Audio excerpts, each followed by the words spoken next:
They say there are plenty of fish in the sea, but Andy Nash always seemed to come up empty-handed. I was 34. I had had a series of relationships. I was engaged twice, but nothing had really stuck. Nothing seemed to work out.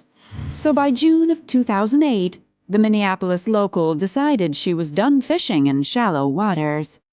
I think Andy was looking for a life mate, someone she could be in a long-term relationship with. And one day that month, Andy got her first bite. A friend of mine who was doing some online dating came across a profile that she thought I'd like. Andy joined the website and soon found herself browsing the profile named Loving a Full Life. His name is Simon Reed. There was a picture of him with a dog, and he was handsome, and I believe it said he was looking for a serious relationship. Ready to test the waters, Andy sent Simon a brief message, and just days later, she got a response that had her grinning from ear to ear. He just sent me a quick, friendly email saying, I'd love to get together for tea or something sometime. We ended up arranging to meet, and we actually met at a pub. I felt like for a first date, there was a lot of chemistry. The attraction seemed mutual, as Simon opened up about events from his past. He had been married before in England, and he said he had been in the States about 7 years. Simon told Andy that he owned part of a construction company. He was very charming, very friendly, outgoing, very easy to get along with. Simon seemed like a great catch, and as the following week went by, Simon and Andy began making plans for a second date. When suddenly Simon called with shocking news. A drunk driver had apparently plowed through his fence and hit the front of his house. He was pretty frustrated about all the damages and the construction work they'd have to do. In the meantime, he was going to be staying with a friend of his. Even without a roof over his head, Simon continued to court Andy. Just days later, he took her on a romantic picnic. When we got in his truck at the beginning of the second date, he handed me a letter. In the letter, Simon said that he hadn't felt a connection like this with anyone in a long time. And the letter closed with, I know it's a bit early and, we don't know each other that well, but I really feel like I'm falling in love with you. I was starting to fall for him in a big way as well. For Andy, this was the whirlwind romance she'd been waiting for. But Simon would prove to be slippery when wet, and he would disappear from her life just as swiftly as he had entered it. 2 months later, in August of 2008, Andy Nash was beside herself with worry. She had been expecting Simon for dinner that night, but he was nowhere to be found. I spent the night texting Simon, and the next day, I woke up, looked at my phone, no messages. One day passed, and then another, with no word from Simon. He had disappeared for a day or two before, but to Andy, something about this time felt strangely different. I had a feeling in the pit of my stomach that something horrible happened to him. He could be dead, he could be injured. As the days passed, Andy had no idea if she would ever see her boyfriend again. Little did she know that fate was about to bring Simon back in the most unexpected way. Nobody really had any idea what was going on. I would have never thought something like this would happen to someone that I know.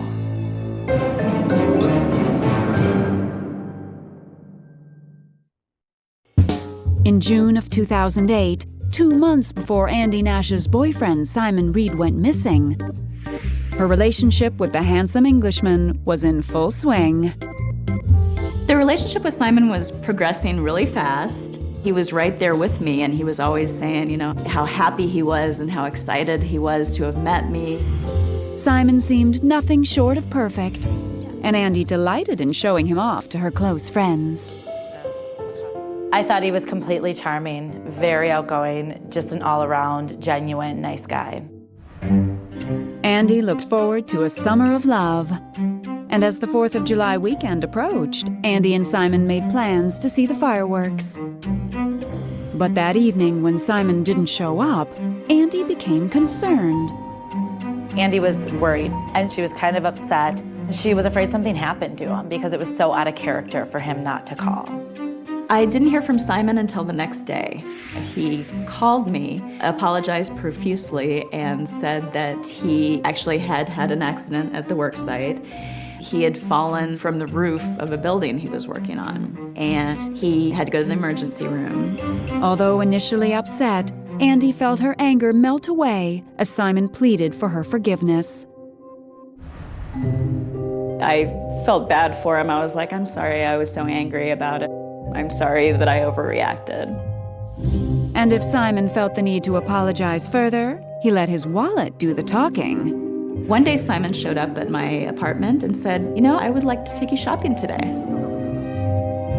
When all was said and done, he ended up spending $500. As the hours turned into days, the charming boyfriend Andy had fallen for seemed to be back. But Simon wasn't done wowing Andy just yet. At dinner one night, he made a romantic confession. Simon looked at me and said, "You won't be my girlfriend forever. I am the marrying kind." And that was pretty much what I wanted to hear from him. Andy thought she had finally hooked her perfect mate. The relationship definitely was a whirlwind romance. I really felt like I was falling for him in a very short amount of time. But just when everything seemed too good to be true, Simon's bad luck would strike once again.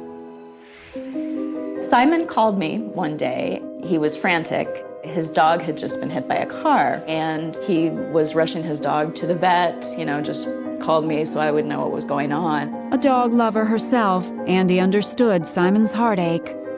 They were doing surgery on him, trying to save him. So it was pretty tense. I was pretty worried, and he was, texting me throughout the night. Simon promised to check back in throughout the day. But as the hours rolled past, Andy received no further word from her man. I texted him, just please get in touch, let me know what's happening. I'm worried about you, I'm worried about the dog. Over a day later, after multiple unanswered messages, Simon finally resurfaced on Andy's doorstep. He looked exhausted, but Andy was ready for some answers.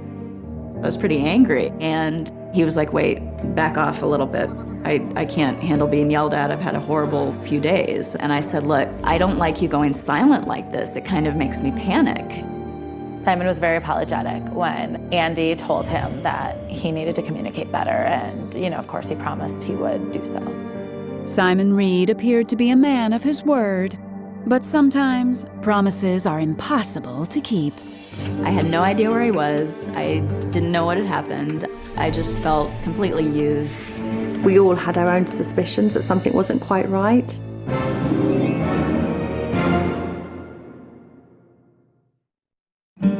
By the summer of 2008, Andy Nash was once again consoling her boyfriend of 2 months, Simon Reed. Simon's latest emergency was an injured dog that had caused him not to return any of Andy's messages for almost 2 days. He did seem to be genuinely sorry. He stayed over for a little bit, and he ended up having to leave early in the morning. He seemed to be really in a hurry. But as dusk settled into night, Simon Reed was once again nowhere to be found. The next day, I woke up, looked at my phone, no messages, no texts, and I thought, something definitely isn't right this time. I was worried about him that something had happened, but given his track record, it just seemed really sketchy at that point. When another day came and went without a peep from Simon, Andy's worry turned to anger. I figured out I didn't know Simon Reed at all. I didn't know where he really lived. I didn't know a lot of things about him. Andy wasn't sure what to think, until a day later, when she got an answer she never expected. My cell phone rang. There was a woman on the phone, and she said, "Is this Andy? Is Simon with you?" I said, "No, I don't know where he is. I've been looking for him. Do you know anything?" And she said, no, I'm actually looking for him too. I'm Simon's wife. It was like being punched in the stomach. It was such a blow. Andy tried to keep her composure as Simon's suspicious behavior suddenly became clear. His wife said that on 4th of July, when he had supposedly fallen off a building, she and Simon had actually gone out of town to see some of her relatives that day. Simon's wife also informed Andy that no drunk driver had ever crashed into their home, nor had their dog been involved in any sort of accident. It seemed that Andy's boyfriend was nothing more than a charming liar. Andy called me crying, and I was in complete shock. I just kept thinking, how dare he? What kind of person does that to someone else? All of a sudden, with one phone call, everything was over. It was a big shock to my system. After a long cry and a big glass of wine, Andy decided the best way to get closure with Simon Reed was where their relationship started, online. I'd had a blog going for quite a few years, so I took to my blog and I put up a picture of Simon and I said, this is Simon Reed, this is what he's done, just watch out for him. And it was very cathartic. Andy hoped her blog would help other women wise up to Simon's lies. And just 9 months later, Andy would learn that her actions had indeed paid off. One day I got a comment that said, my name is Joe, I live in England. I've actually just been done in by Simon Reed. Also a victim of Simon's tall tales, Joe had come across Andy's blog during an internet search. As the two women exchanged emails, pieces of the Simon Reed puzzle began to fall into place. He had fled to the UK after ditching me and his wife. And Joe was living in England, had met Simon, and she gave him money to start up his rock climbing business. I offered him the use of my card, which people may consider foolish, but when you think you're getting married, at some point you share money and you share bank accounts, and that's what I thought we were doing. But before Joe knew it, Simon had disappeared and taken around $26,000 of her money with him. It was almost kind of a relief to have, oh, I'm not the only one that this happened to. Both Joe and Andy wondered how many other women could be out there. And they wouldn't have to wait long. Another email was about to set an entire ambush plan in motion. There was no hesitation for catching Simon. The last thing he expected was to have these women find each other and come together and pounce. By the summer of 2010, 2 years after Simon Reed had mysteriously disappeared on his girlfriend, Andy Nash, Andy had good reason to still be thinking about her ex. I decided to put everything out there on my blog, and I got an interesting email from a woman in England called Jo. She had been swindled out of a lot of cash from Simon. Joe's email had been shocking, but what came next was the biggest surprise of all. The next time I heard from anyone, it was roughly about a year later. There was another comment on my blog from someone new named Nicola saying, oh my God, I think I'm dating this guy right now. I thought Simon was a trustworthy guy until about maybe 3 weeks into our relationship. I started to think that I didn't really know who Simon was, and I decided that I would start to do an internet search. As soon as I put Minnesota and his name into the search engine, he popped up on Sandy's blog. Since Nicola lived in England with Simon's current information, and Joe had been desperately trying to track him down, Andy introduced the two women over email. Once Sandy gave me Joe's contact information, we chatted on the phone, and then we made a plan that we would meet up and somehow catch Simon out. But before the women could begin hatching their plan, another shocking encounter would leave them speechless. The friend that I'd been with the night I found Simon on the internet, she had spoken to her friend of hers, and her friend said, oh, hold on a minute, I think my friend is dating Simon too. The woman's name was Laura, and not only was she dating Simon, but she lived right down the street from Nicola. With Joe's consent, Nicola immediately went to talk to Laura. I took my camera and I said to her, I'll just show you a picture of me and Simon. And she just looked at the picture and she said, yeah, that's my Simon. Nicola asked Laura if she would like to be involved in their plan to unmask Simon. Laura was straight away, yeah, I want to be in on it. How could he do this to me? The women knew that action was key if they wanted to catch the elusive Simon. That same night, their plan took shape. We hatched a plan to meet Simon at Laura's house because she was due to see him the following night.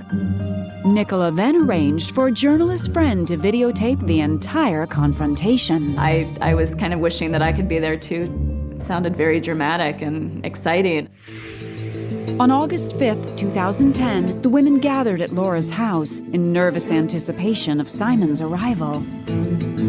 My son sat in the car outside with the mobile and was warning us when he walked up the street.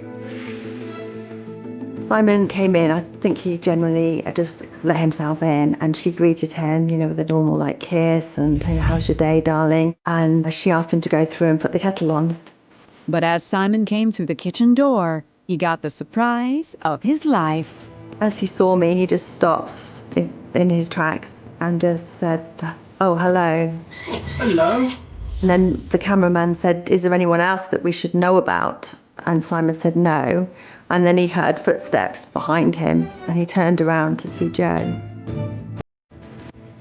You could see his heart beating quite a lot through his t-shirt. And I think really he just looked really pathetic. I paid £350 for your gym membership. I gave you 1,400 quid out of my credit card. I can't go on a holiday this year because I don't have any money. As the women grilled Simon for the next 2 hours, the man who had once seemed impossible to pin down was now surprisingly stagnant. He'd never once asked to leave in all that time. Simon said that he basically didn't know why he does the things that he does. You're saying sorry to any of you, it's like stupid. No, because you're not sorry. I don't really know what the truth is from you. Couldn't give us any answers. I suppose you want to think that you were the special one out of everybody there, that he must have loved you a little bit more than them, but he didn't. He tries to keep us all happy by telling us things that we want to hear, knowing that he can't fulfill any of the things that he tells you he's going to do. Other than being a liar, Simon claimed he was an innocent man.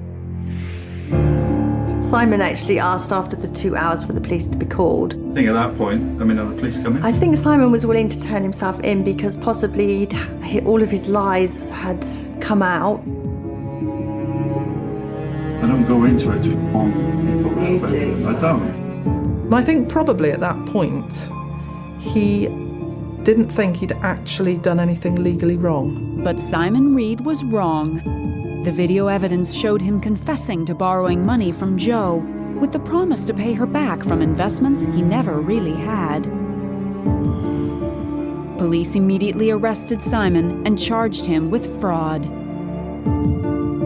I think that justice was served, but to be honest, it won't stop him from doing it again. In November of 2010, Simon Reed was arraigned in Plymouth, England on fraud by deception charges.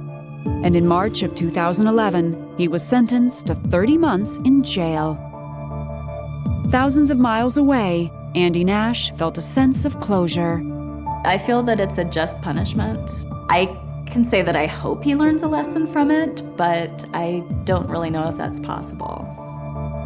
If you do No, love, just- don't do the stuff you do. I don't think I know what love is. Today, Andy Nash has moved well beyond Simon Reed. I've learned from this experience, if someone seems too good to be true, they probably are. More importantly, Andy didn't allow her experience with Simon to sour her search for a life partner.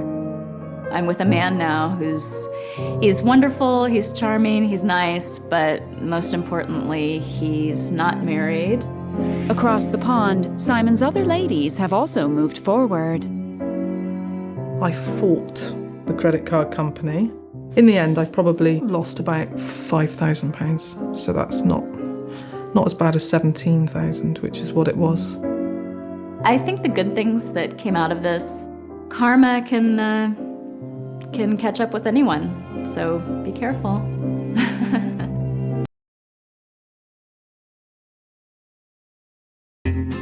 Shayna Gibson never thought true love would find her so early. I met Joe Alsop in 1989 when I was 4 and he was 6.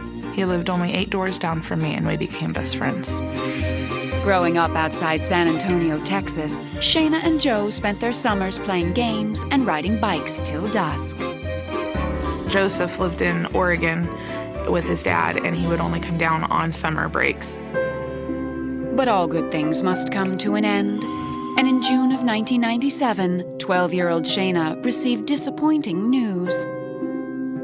I had gone down to his mom's house and knocked on the door, and she answered, and she's like, "No, sweetie, they didn't come down this summer." She never really gave me any specific reason why he wasn't coming.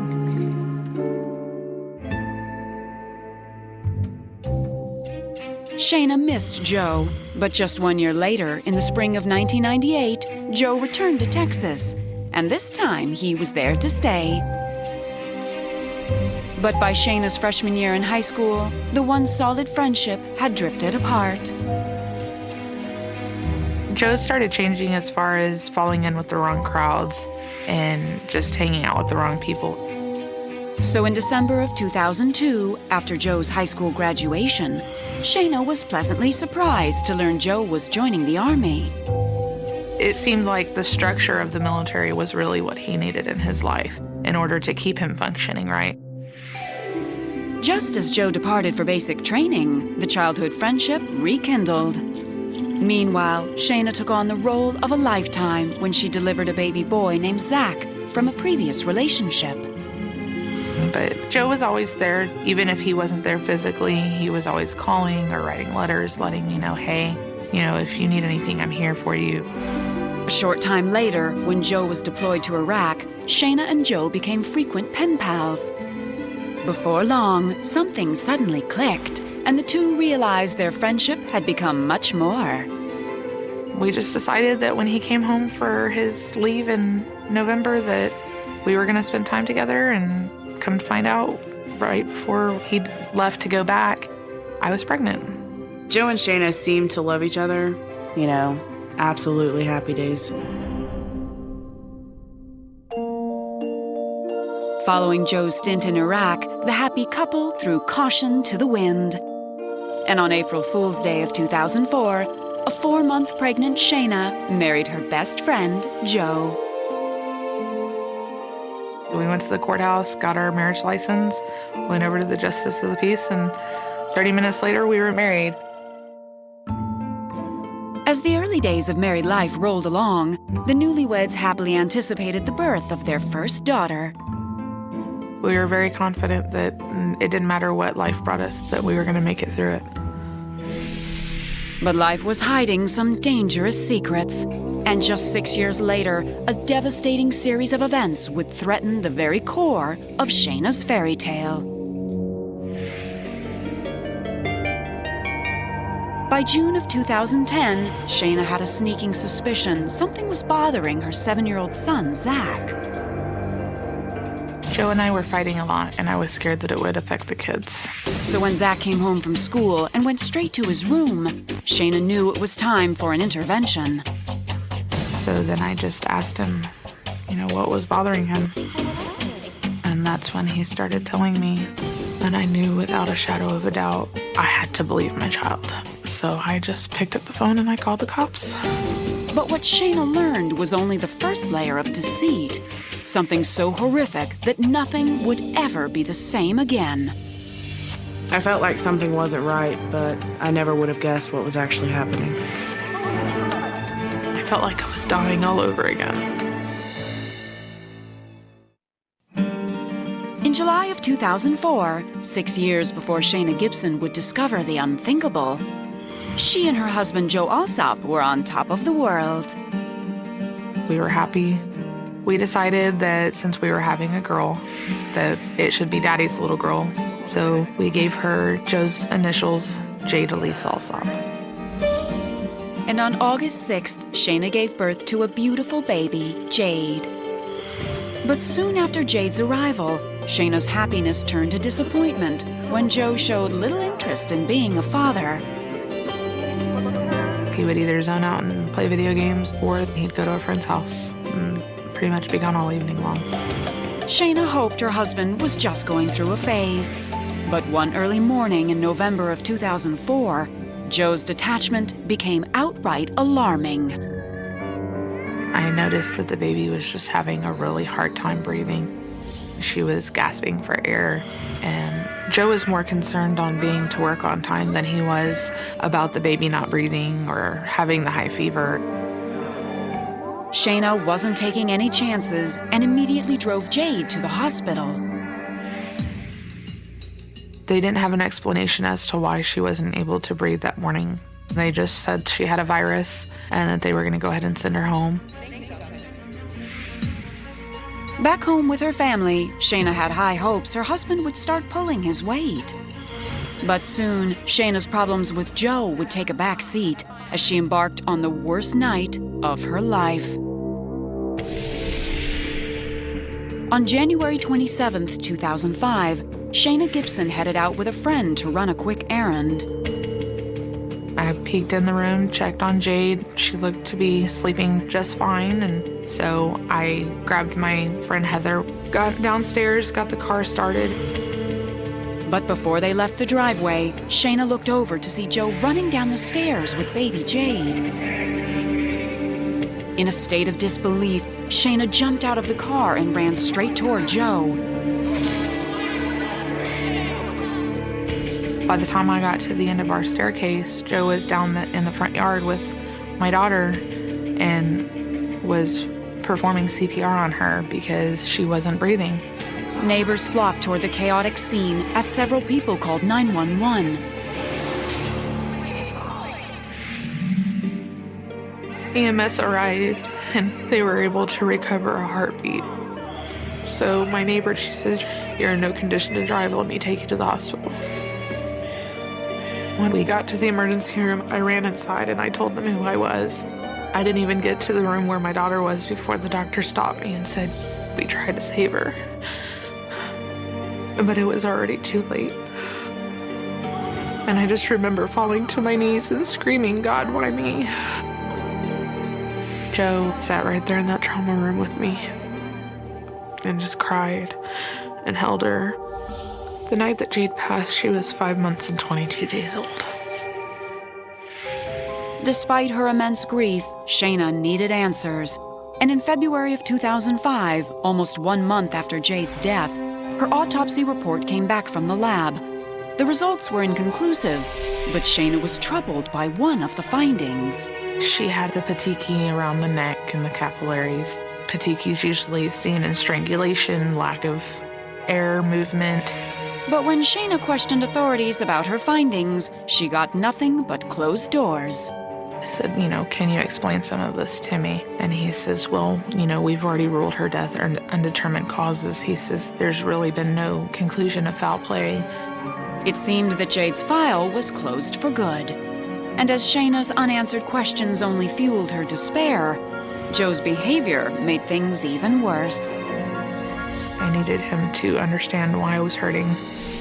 He always just wanted me to deal with it on my own or call my mom. That was always his answer. "Just call your mom, she'll fix it." Joe's distance was causing a strain on everyone. And Shayna couldn't help but wonder what was really bothering her husband. Everybody I talked to was shocked. She fell to the floor and she was just crying. And every day I woke up and I thought, this is a nightmare.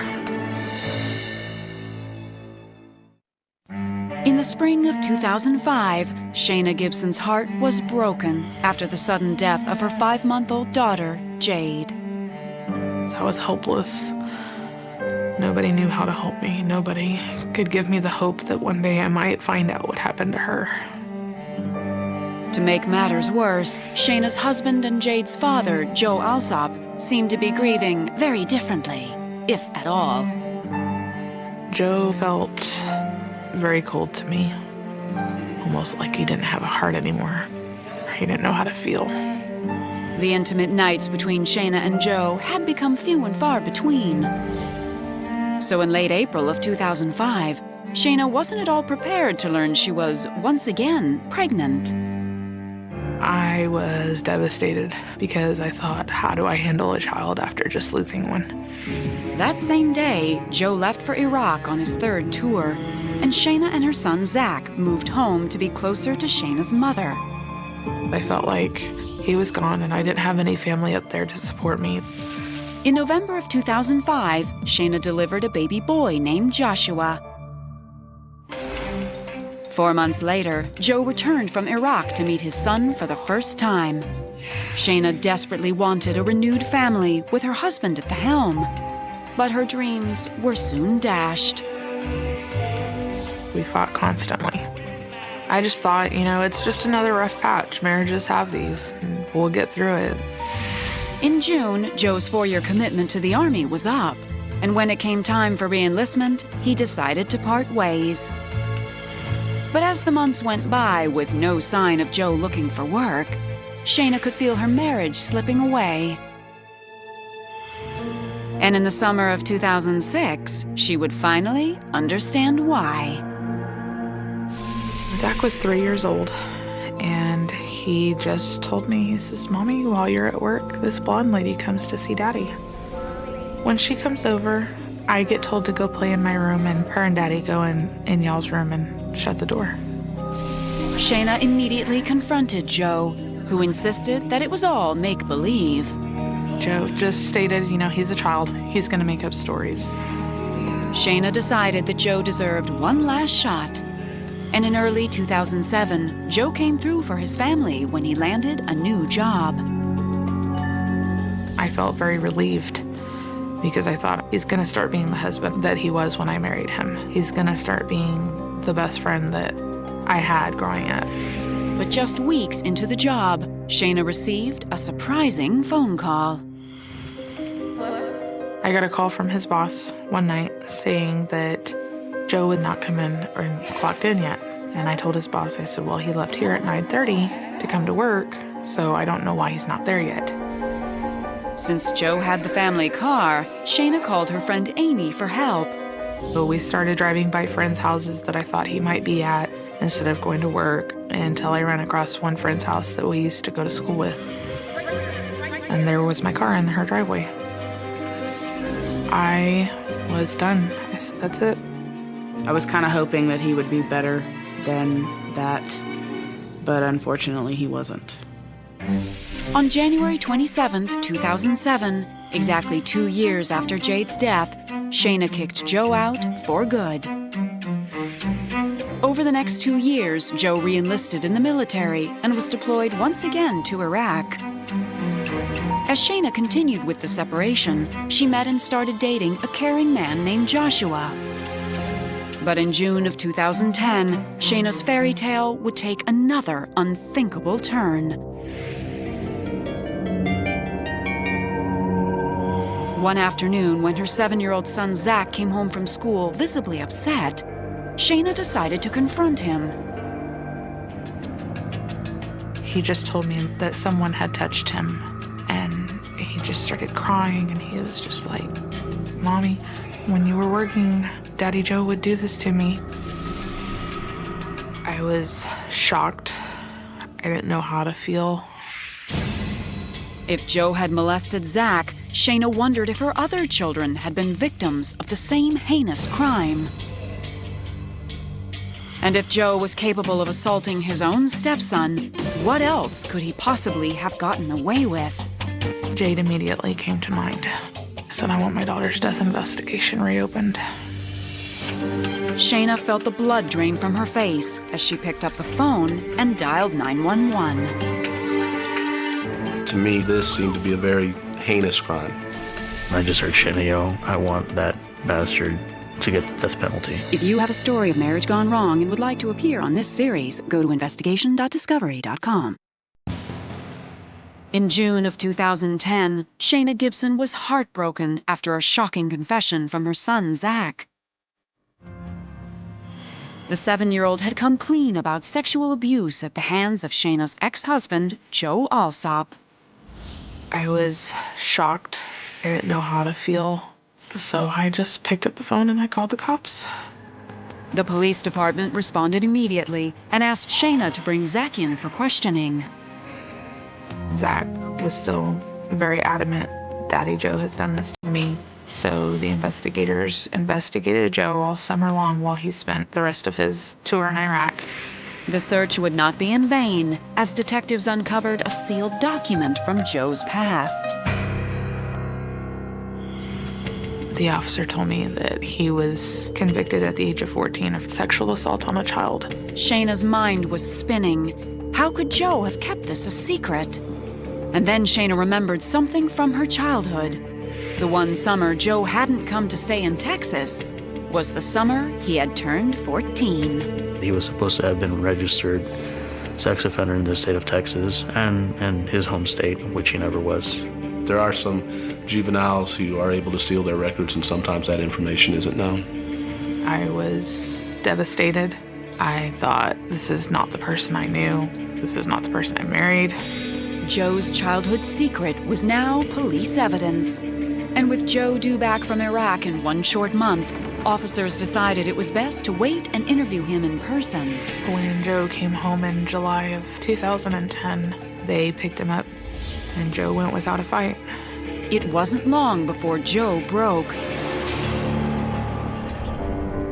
On August 16th, Shayna received a life-changing phone call.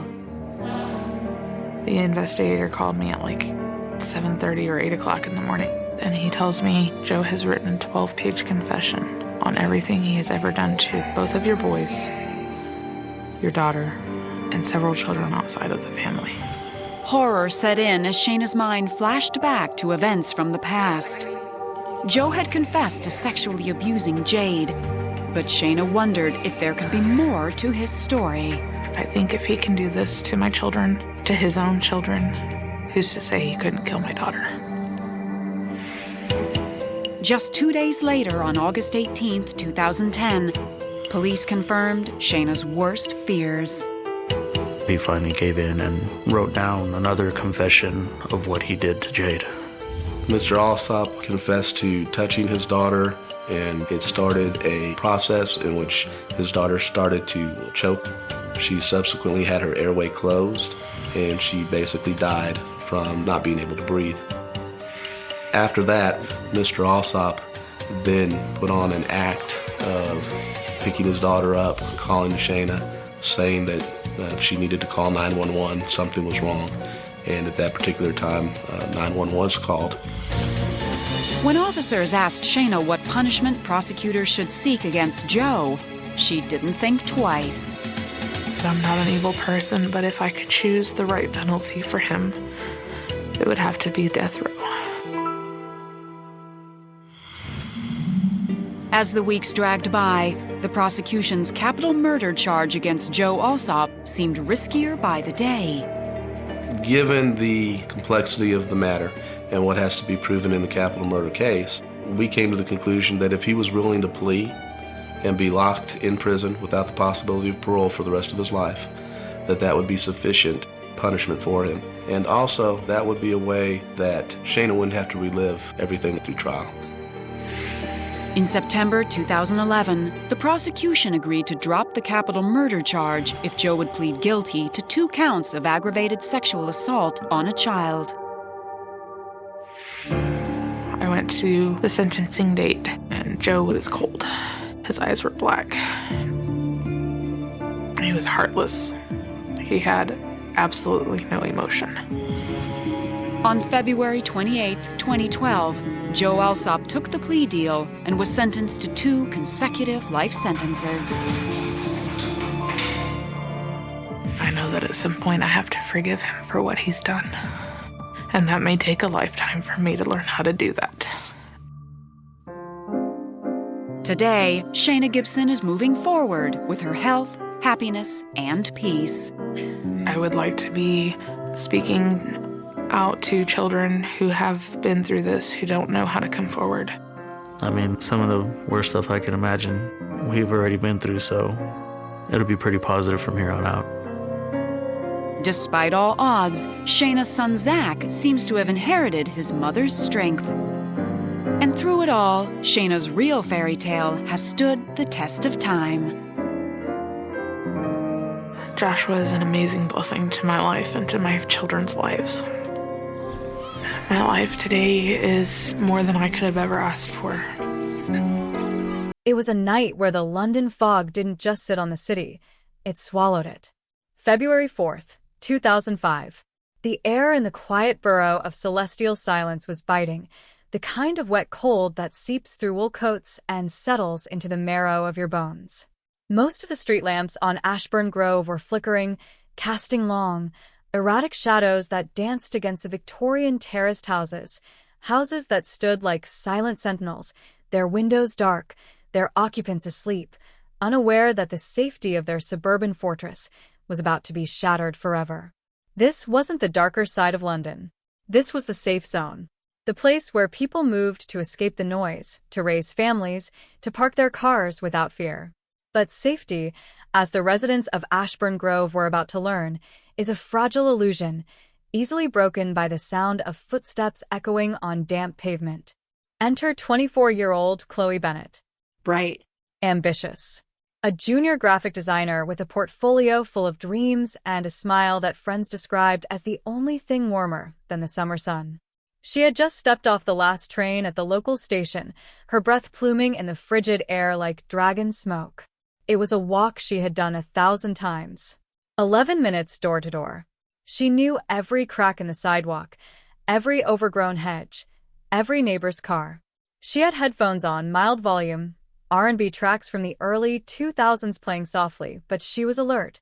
Women in London are always alert. It is a survival instinct woven into the city's DNA. But that night, the alertness wasn't enough. The street was empty, desolate. The only sound competing with the hum of the distant motorway was the click-clack of her own boots. But was she truly alone? The camera of our mind's eye pans down the street. We see the shadows stretching. We see the gaps between the parked cars. We see the alleyways that run like arteries behind the garden fences. It is 11:42 p.m. Chloe checks her phone. A text message to her boyfriend. Almost home. Put the kettle on. It was the last message she would ever send. A digital footprint stamped in time.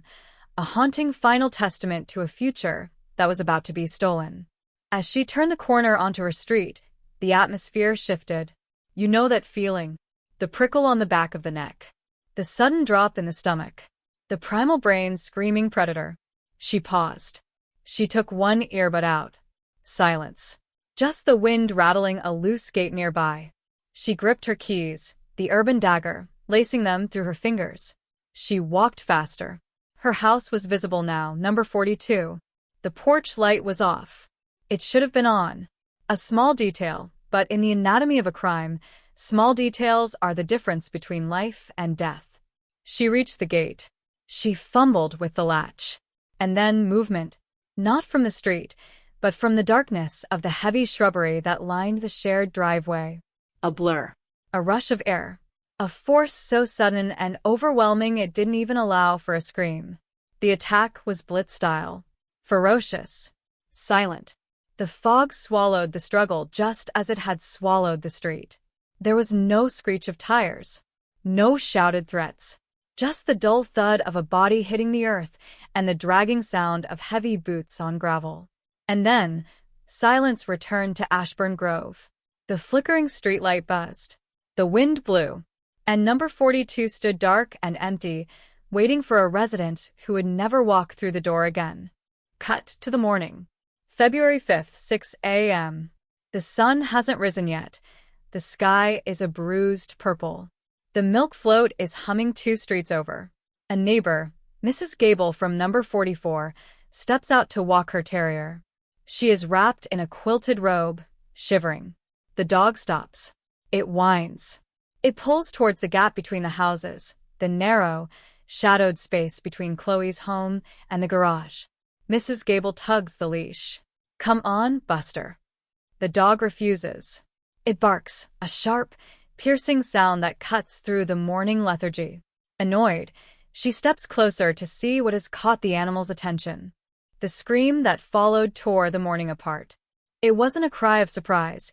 It was the raw, guttural sound of a human mind snapping under the weight of horror. Lights flicked on up and down the street. Curtains twitched. Doors opened. The first responders weren't police. They were the neighbors. People in pajamas, rubbing sleep from their eyes, rushing out to see Mrs. Gable collapsed on the pavement, pointing a shaking hand into the darkness. And there she was, Chloe Bennett, the vibrant, ambitious designer, lying in the frost, discarded. The violence of the scene was in stark contrast to the manicured peace of the neighborhood. Her belongings were scattered. A handbag, the keys still clutched in a rigorous grip, a phone with a dead battery. The scene screamed of a struggle, of a desperate fight for life that had taken place meters away from sleeping families. The sirens began. First one, distant and wailing like a banshee. Then two. Then a chorus.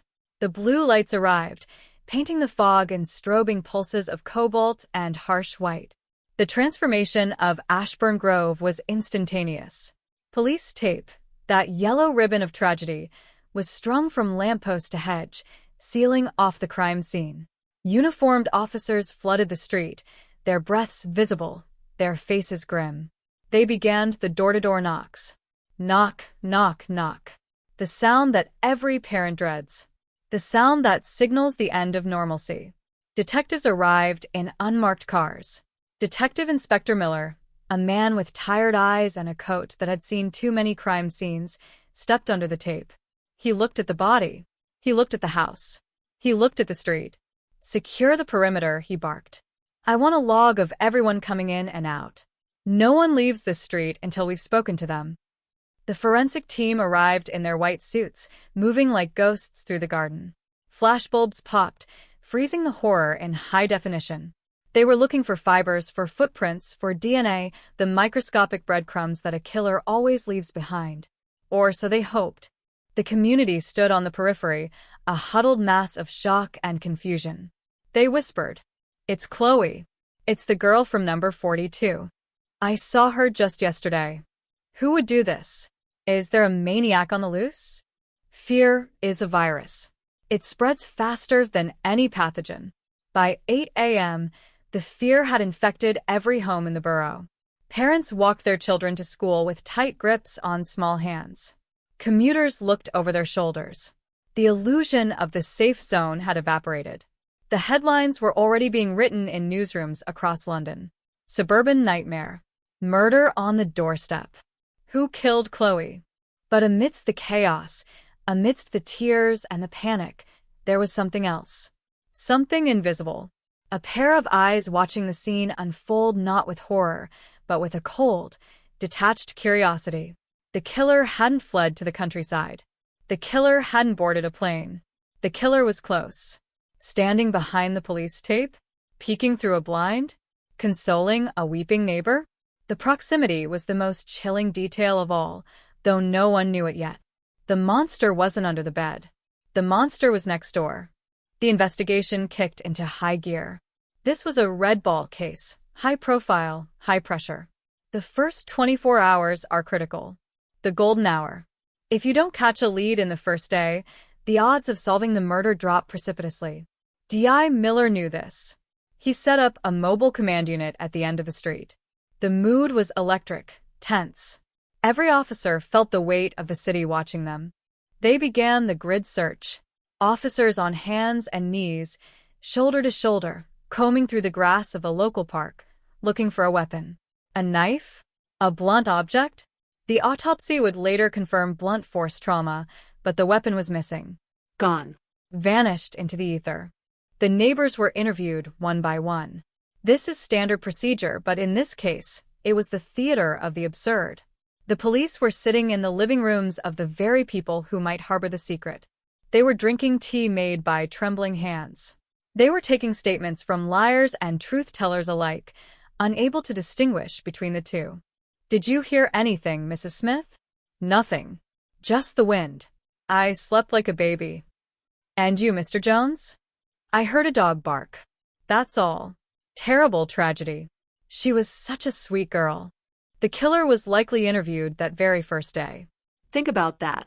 The killer sat across from a detective, looked them in the eye, feigned shock, expressed grief, and offered help.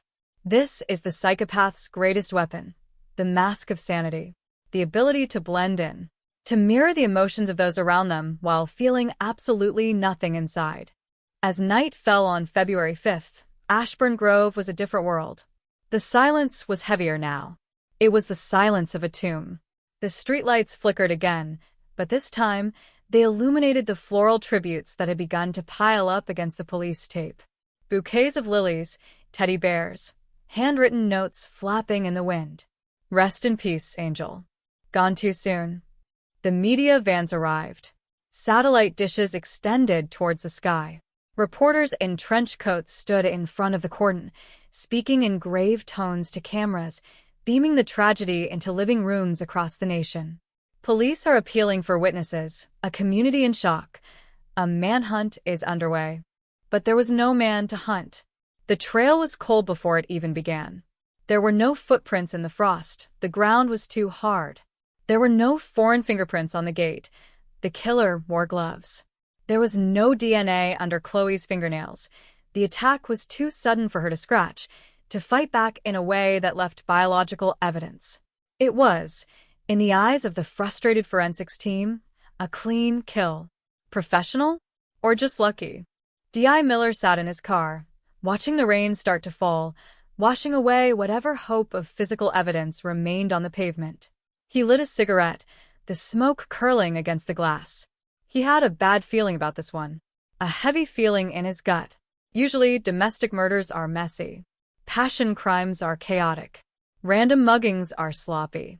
This sat somewhere in between. It was personal, yet detached. It was brutal, yet controlled. Who are you? Miller whispered to the rainy street. And where are you hiding? He looked at the row of houses. Dozens of windows. Dozens of lives. Behind one of those curtains, a heart was beating a little faster, or perhaps, terrifyingly, not fast at all. The killer was celebrating their masterpiece of evasion. They had committed the ultimate transgression and walked away. They were watching the news reports about themselves, feeding on the fame, the fear, the power. The first week passed in a blur of activity and frustration. CCTV from the train station showed Chloe leaving the platform. She looked tired but happy. She waved to a ticket inspector. She walked out of the frame and into oblivion. The timeline was established. She left the station at 11:31 p.m. The walk takes 11 minutes. The attack happened at roughly 11:42 p.m. 11 minutes. Police canvassed every inch of that 11-minute route. They checked drains. They checked bins. They checked the trunks of cars. Nothing. It was as if she had been killed by a ghost. Rumors started to swirl. The community turned on itself.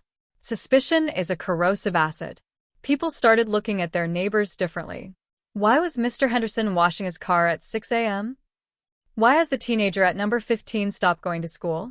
I saw a van parked near the alleyway 2 days ago. The police hotline was flooded with tips, most of them useless, fueled by paranoia and anxiety. But Miller knew that somewhere in that haystack of noise, there was a needle, a golden nugget of truth. One witness came forward on day 3, a local taxi driver. He claimed he saw a figure running across the park at midnight, a shadowy figure, wearing a hoodie. Height, average. Build, average. It was the description of everyone and no one. A phantom. But it was a lead. The police released an e-fit based on vague descriptions. A generic face that looked like half the men in London. It was plastered on lampposts, in shop windows, in newspapers. Have you seen this man? The neighbors of Ashburn Grove looked at the poster. They scrutinized it. And then they looked at each other. The psychological toll was mounting. Doors were triple-locked. Alarm systems were installed. The street that was once a community was now a collection of bunkers. Trust had died along with Chloe Bennett. And the killer? The killer went to work. The killer bought groceries. The killer said good morning to Mrs. Gable. The killer existed in the plain sight of day, cloaked in the ultimate camouflage. normalcy. This wasn't a monster with fangs. This was a monster with a library card and a bus pass. As the days turned into weeks, the flowers wilted. The police tape began to sag. The media vans packed up and moved to the next tragedy. The urgency of the breaking news banner faded into the sorrowful persistence of a cold case. But for Chloe's family, time had stopped. For D.I. Miller, the clock was ticking louder and louder. He had a photo of Chloe on his desk. He looked at it every morning. He made a silent promise: I will find him. But promises are hard to keep when the clues dry up. When the forensic lab sends back a report that says inconclusive. When the witnesses start to forget. When the city moves on. The investigation was hitting a wall. A solid, brick wall of silence. They had suspects, of course. The ex-boyfriend. The creepy guy from the pub. The local drug dealer. But one by one they were cleared. Alibis checked out. DNA didn't match. Phone records placed them miles away. The circle of suspicion tightened, but it was tightening around empty space. They were missing something. Something obvious. Something right in front of their faces. It takes a special kind of darkness to live among the people you have terrorized. To watch the parents of your victim weep at a press conference and feel a surge of superiority. This is the psychology we are dealing with. Not a crime of passion, but a crime of possession. The killer possessed the secret. They owned the narrative. And as the 1-month anniversary approached, the weather turned again. The fog returned to London, wrapping Ashbourne Grove in that same suffocating embrace. A reminder. A haunting. The residents walked quickly from their cars to their doors. They didn't look into the shadows. They knew what was there. Or rather, they knew what had been there. The case was about to go cold. But cold doesn't mean dead. Cold just means waiting. Waiting for a slip-up. Waiting for a conscience to crack. Waiting for science to catch up. Or waiting for a neighbor to notice something they should have seen 10 years ago. This is the story of the long wait. The story of justice delayed. The story of a killer who thought they had won. But in the world of forensics and fate, victory is often temporary. The past has a way of clawing its way back to the surface, like a body rising in a frozen lake.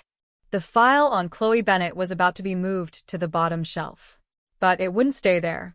Because secrets, no matter how deep you bury them, have a voice. And eventually they scream. The golden hour had bled into the gray haze of the first 48, and the momentum of the investigation was beginning to drag like a rusty anchor. In the squad room, the air was thick with the smell of stale coffee, cheap takeout, and frustration.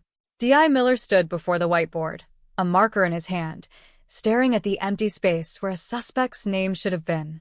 The board was a chaotic collage of maps, timelines, and photographs, Chloe's smiling face in the center, surrounded by the grim topography of her murder, but the connecting lines led nowhere. They terminated in question marks. They looped back on themselves. It was a spiderweb spun by a spider that had already scuttled away. The pressure from above was crushing. The borough commander wanted a name. The press wanted a monster. The public wanted reassurance that they could sleep at night without a chair wedged under the door handle. But Miller had nothing to give them. The forensic results from the initial sweep had come back, and they were devastatingly sparse. The rain that had fallen in the hours after the discovery had done its job with cruel efficiency, scrubbing the pavement clean of the killer's trace. No footprints. No tire tracks. The DNA swabbed from Chloe's clothing was a mixture of her own and environmental contaminants, diesel particulates, pollen, the grime of London, but no foreign biological profile. It was as if she had been attacked by the wind itself. This absence of evidence birthed a new theory, one that whispered through the corridors of the station and leaked into the tabloids. The professional. Was this a random thrill kill by someone who knew exactly how to avoid detection? A predator who had hunted before? The profile began to shift from a local opportunist to a traveling serial offender. The net was cast wider, dragging in data from unsolved assaults across the southeast. They were looking for a pattern, a signature, a recurrence of this specific, silent brutality. But there was no pattern. This crime stood alone, an isolated monolith of violence in a sea of petty thefts and domestic disputes. In the vacuum of hard facts, the community of Ashburn Grove began to manufacture its own suspects. Paranoia is a powerful storyteller. It fills in the blanks with the faces of those who don't quite fit in. The gaze of the neighborhood turned toward number 17. The resident there was a man named Arthur Penhaligon, a recluse in his 50s who kept his curtains drawn and his garden overgrown. He was the neighborhood weirdo, the man who muttered to himself at the bus stop, the man who children were told to avoid. In the weeks following the murder, Arthur became the vessel for the community's collective fear. The police, desperate for a lead, descended on number 17. They didn't kick down the door. They didn't have cause yet. They knocked. They questioned. They watched. Rumors flew like shrapnel. "I saw him burning something in his garden the night after," Mrs. Gable told a reporter, her voice trembling with the thrill of being close to the fire. "He's always watching the women walk past. Always." The tabloids picked it up. The Watcher of Ashburn Grove. They didn't name him directly. Legal constraints prevented that, but the descriptions were enough. Arthur became a prisoner in his own home, a man convicted by the court of public opinion before he had even been arrested. Miller brought him in. It was a formality that felt like a breakthrough. The interview room was cold, the camera blinking its red, unblinking eye. Arthur sat hunched, wearing a cardigan that had seen better decades, his hands shaking. Miller leaned in, using the silence as a weapon. "Where were you, Arthur? Where were you at 11:42 p.m. on February 4th? Arthur's voice was a whisper. "I was listening to the radio. The World Service. I don't sleep well." "Can anyone verify that?" "My cat," Arthur said, without a trace of irony. It was pathetic. It was sad. But was it murderous? The police tore his house apart. They ripped up floorboards. They emptied the contents of his vacuum cleaner. They confiscated his clothes, his shoes, his meager collection of tools. They were looking for a trophy, a bloodstain, anything that linked him to Chloe Bennett. They found nothing. Not a single fiber. Not a drop of blood. Arthur Penhaligon was a lonely man, a strange man, perhaps even a disturbed man, but he was not a killer. His alibi, though weak, held up against the scrutiny of forensics. The soil on his boots didn't match the crime scene. His physical strength was questionable. The attack on Chloe had required a burst of ferocious power that Arthur simply didn't possess. When they released him, the disappointment in the neighborhood was palpable. It was a physical blow. They wanted it to be him. If it was Arthur, the problem was solved. The monster was caught. The danger was removed. But if it wasn't Arthur, that meant the monster was still out there. Still walking the streets. Still free. The release of the weirdo forced the community to look in the mirror again, and the reflection was terrifying. While the police chased shadows at number 17, the real killer was operating with a level of audacity that bordered on insanity. He wasn't hiding in a basement. He was right there in the mix. He was the neighbor who brought a casserole to Chloe's grieving parents, David and Sarah Bennett. Picture the scene. The killer, standing on the doorstep of the house where he had destroyed a life, holding a dish of warm food, his face a mask of sympathetic sorrow. "I'm so sorry for your loss," he would say, his voice steady, his eyes meeting theirs. "If there's anything I can do, anything at all." David Bennett, a man aged 10 years and 10 days, would take the dish, his hands shaking, and thank the man who murdered his daughter. "You're a good friend," he might have said. "Thank you for being here." The killer would walk away, the adrenaline surely surging through his veins, a cocktail of power and duplicity. This interaction, this intimate betrayal, is the core of the horror. It wasn't just a murder.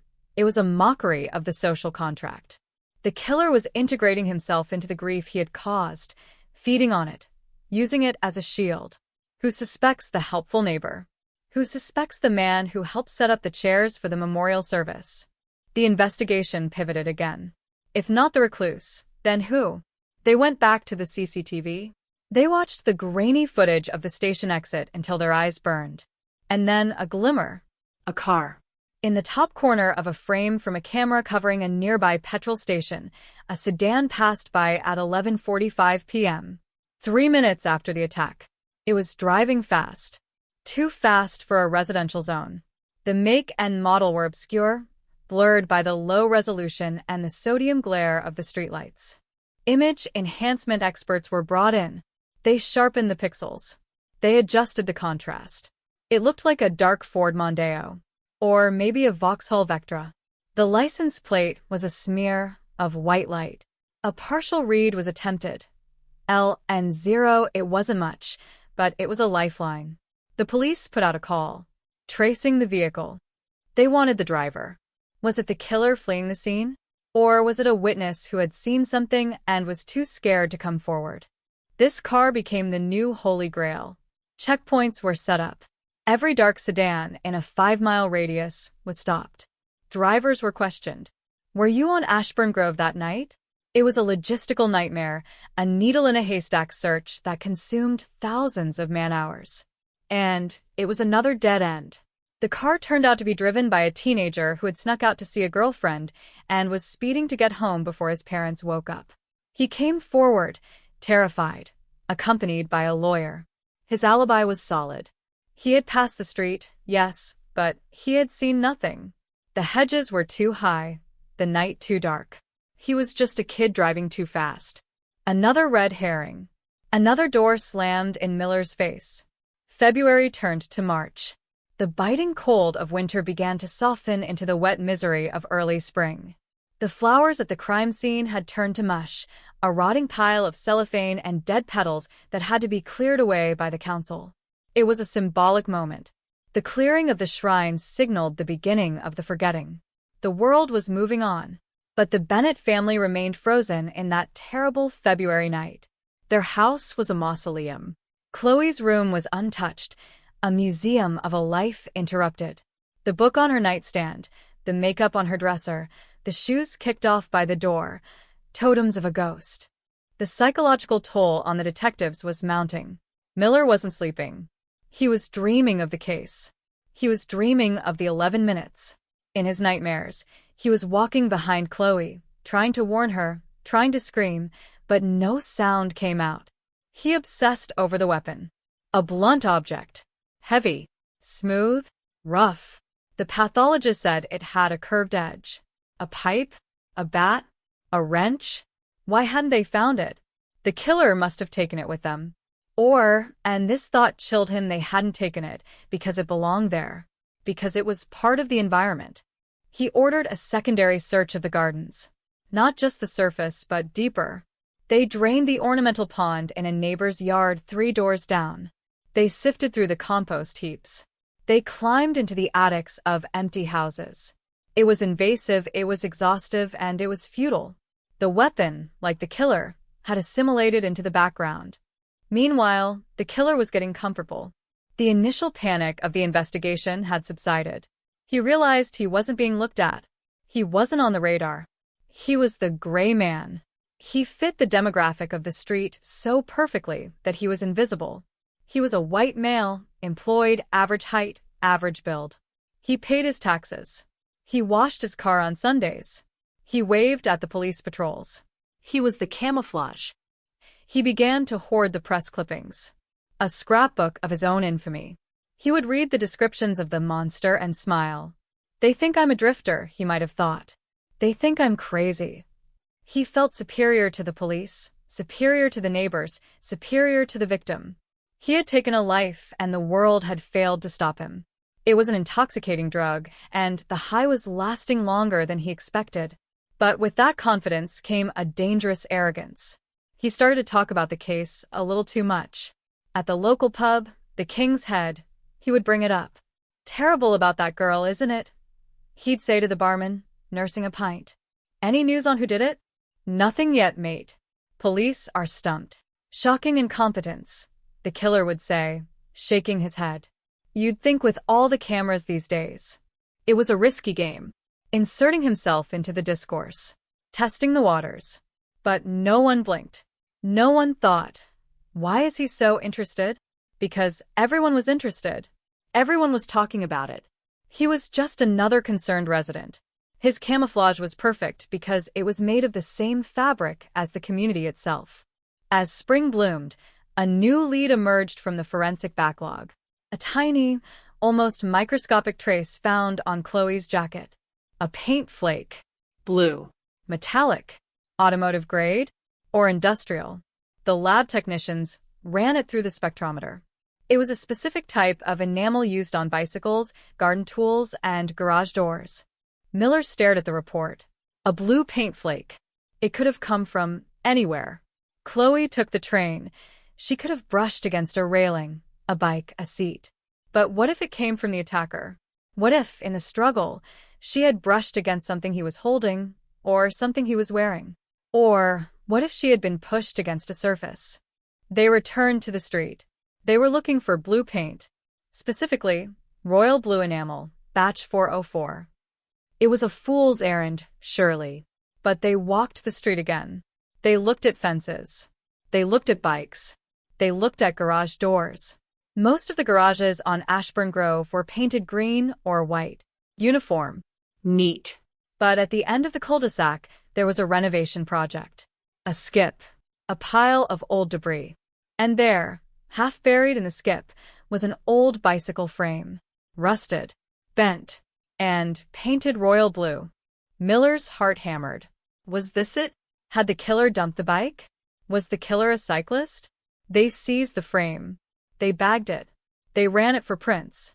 They swarmed the owner of the skip, a bewildered architect named Simon. Simon explained the bike had been there for months. It belonged to the previous owner of the house. He was just clearing it out. The link was tenuous. The paint matched chemically, but there was no transfer evidence. No blood on the bike. No fibers from Chloe's coat on the frame. It was another coincidence. Another piece of the chaotic puzzle that refused to fit. The blue flake remained a mystery, a tiny, taunting speck of color in a black and white case. The investigation was stalling.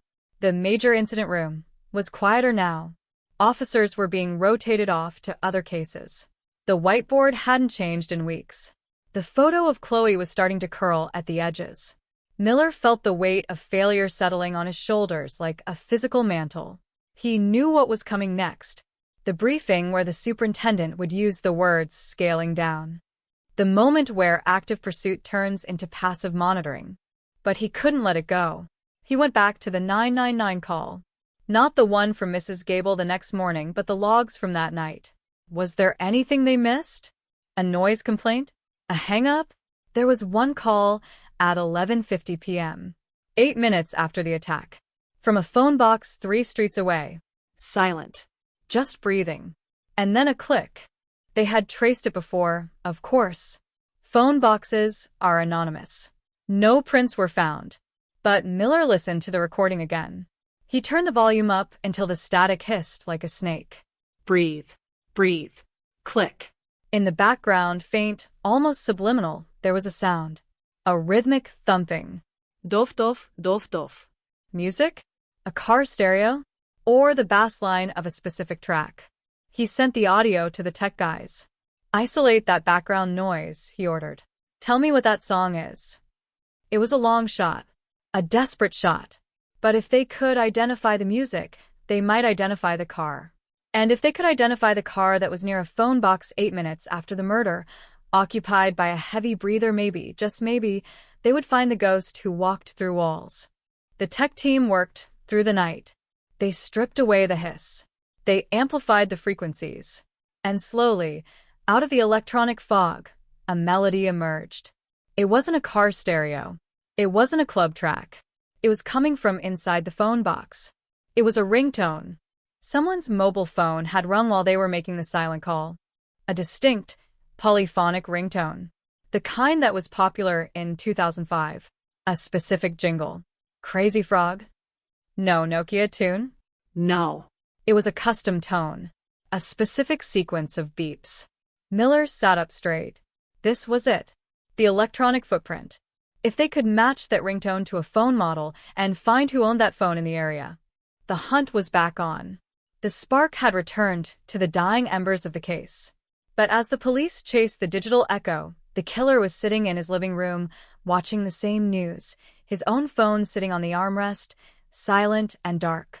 He had no idea that a sound he made months ago was currently being dissected in a soundproof lab. He felt safe. He felt invincible. And that, as history shows, is exactly when the armor begins to crack. The deadlock was about to break, but not in the way anyone expected. The tragedy of Ashburn Grove was entering its next, darker phase. The sound lab was a vacuum of silence, insulated from the chaotic hum of London by foot-thick acoustic foam. In the center of the room, a waveform spiked on a monitor, a jagged green mountain range representing the audio from the silent 999 call. The audio technician, a man named Henderson who treated sound waves like religious texts, isolated the frequency band again. He stripped away the hiss of the rain, the static of the telephone line, the heavy breathing of the caller. What remained was a digital ghost, a series of 4 ascending notes, electronic, tinny, unmistakably synthesized. Beep bop beep bip. Henderson played it on a loop. Again. And again. It wasn't a melody, it was a notification. A message received alert. He ran it through the database of mobile communication sounds, a library of every ringtone, keypad tone, and alert sound from every handset manufactured since 1990. The computer hummed, processing the spectral fingerprint. It took 10 minutes. Then, a match. Sony Ericsson T610. Default SMS alert. Tone 4. Henderson picked up the phone to dial D.I. Miller. We've got the hardware, Gov. The caller was holding a Sony Ericsson T610, and it received a text message exactly while the line was open. This was the golden thread. The T610 was a popular phone in 2005, a sleek silver brick with a camera that was considered cutting-edge at the time. Thousands of people owned them. But how many people owned one, were standing in a phone box 3 streets away from a murder scene at 11:50 p.m. and received a text message at that precise second? Miller didn't just want a list of owners. He wanted a triangulation. He contacted the network providers, Vodafone, O2, Orange, T-Mobile. He needed the logs. I want every text message sent or received by a Sony Ericsson T610 in the celestial sector between 11:45 p.m. and midnight on February 4th. It was a massive data request. Privacy laws were different back then, the digital dragnet looser. The telecoms giants churned through their archives. It took 48 hours. 48 hours of Miller pacing his office, smoking until the air was blue, staring at the map of Ashburn Grove. The killer was close. He could feel it. The killer had made a mistake. A moment of panic. Why call 999 and say nothing? Was it remorse? Was it a taunt? Or was it a fumble? Had the killer been trying to call a getaway driver, a lawyer, a friend, and dialed the emergency number in a jittery haze? The results came back on a Tuesday morning. A spreadsheet with 300 entries. Most were teenagers texting goodnight. Some were late-night workers. But filter by location. Filter by the cell tower that covered the phone box. The list shrank. 50 names. 20 names. 5 names. One name jumped off the page like a flare in the night. Registered user. Mark Coburn. Address. 40 Ashburn Grove. Miller froze. Number 40. Chloe Bennett lived at number 42. Mark Coburn was her next-door neighbor. The realization hit the room like a physical shockwave. The killer wasn't just close. He was sharing a garden fence. He was the man who surely heard the screams. The man who lived 10 feet away from where Chloe's body lay in the frost. Miller grabbed his jacket. Get the team. We're going to number 40. Now. The convoy moved silently this time. No sirens. No lights. They didn't want to spook the prey. They wanted to catch him in his natural habitat. Mark Coburn. Who was he? The file was pulled en route. 32 years old. IT consultant. Married. 1 child. No criminal record. A ghost in the system. A man who paid his bills and mowed his lawn. The perfect neighbor. They arrived at Ashburn Grove at midday. The street was quiet, the suburban stillness masking the violence of the police operation about to unfold. Officers surrounded the house. The tactical unit moved to the back. Miller walked to the front door, flanked by 2 uniformed constables. He adjusted his tie. He rang the bell. Ding-dong. A cheerful, generic chime. Footsteps inside. The door opened. Mark Coburn stood there. He was wearing a polo shirt and jeans. He looked normal. He looked like a man who was about to eat a sandwich, not a man who had bludgeoned a woman to death. He blinked, surprised by the grim faces on his doorstep. "Can I help you?" he asked, a half-smile on his face. "Mark Coburn?" Miller asked. "Yes. I'm Detective Inspector Miller. We need to speak to you regarding the murder of Chloe Bennett. Specifically, regarding your movements on the night of February 4th. Mark's face didn't crumble. He didn't run. He frowned, a look of perplexed concern. "Of course. Come in." "I've already given a statement, haven't I? To the officer who came round last month." He stepped back, inviting the wolf into the den. The house was immaculate. Beige carpets. Family photos on the wall. A smell of lemon polish. It was the architecture of innocence. Miller sat on the sofa. He watched Mark's hands. Were they shaking? No. He watched his eyes. Were they darting? No. Mark sat opposite him, calm, cooperative. "Mr. Coburn," Miller began, "do you own a Sony Ericsson T610 mobile phone?" Mark paused. A microsecond of hesitation. "I did." "Yes." "I lost it a few months ago." "Why?" "You lost it," Miller pressed. "When exactly?" "I don't know. January? Maybe early February? I left it on the tube, I think. I had to get a replacement." We have a record of that phone receiving a text message at 11:50 p.m. on the night Chloe died. The phone was located at the phone box on St. Peter's Road, 3 streets away. "Were you at that phone box, Mark?" Mark laughed. A nervous, incredulous chuckle. "Me? No. I was here." In bed. "My wife, Sarah, can vouch for me. I told you this. Why would I be at a phone box? I have a landline." "Maybe you didn't want the call to be traced," Miller said softly. "Maybe you panicked." Mark's demeanor hardened. The helpful neighbor mask slipped, revealing a flash of indignation. "Are you accusing me? I knew Chloe. She was a lovely girl. I've lived next to her for 5 years. This is insane." "Where's the phone now, Mark? If you lost it, you would have reported it lost to the network. Did you?" Mark swallowed. His Adam's apple bobbed. I didn't get around to it immediately. It was a pay-as-you-go. I just bought a new SIM. It was a crack. A small fissure in the story. Why wouldn't an IT consultant, a man of logic and detail, report a lost phone? Unless he needed that phone to disappear. Unless that phone contained something incriminating. Miller signaled to his team. "Mark Coburn, I'm arresting you on suspicion of murder. You do not have to say anything." The arrest of Mark Coburn sent a shockwave through Ashburn Grove that was even more violent than the murder itself. The neighbors watched as the nice man from number 40 was led away in handcuffs, his head bowed, shielded by a jacket. It was inconceivable.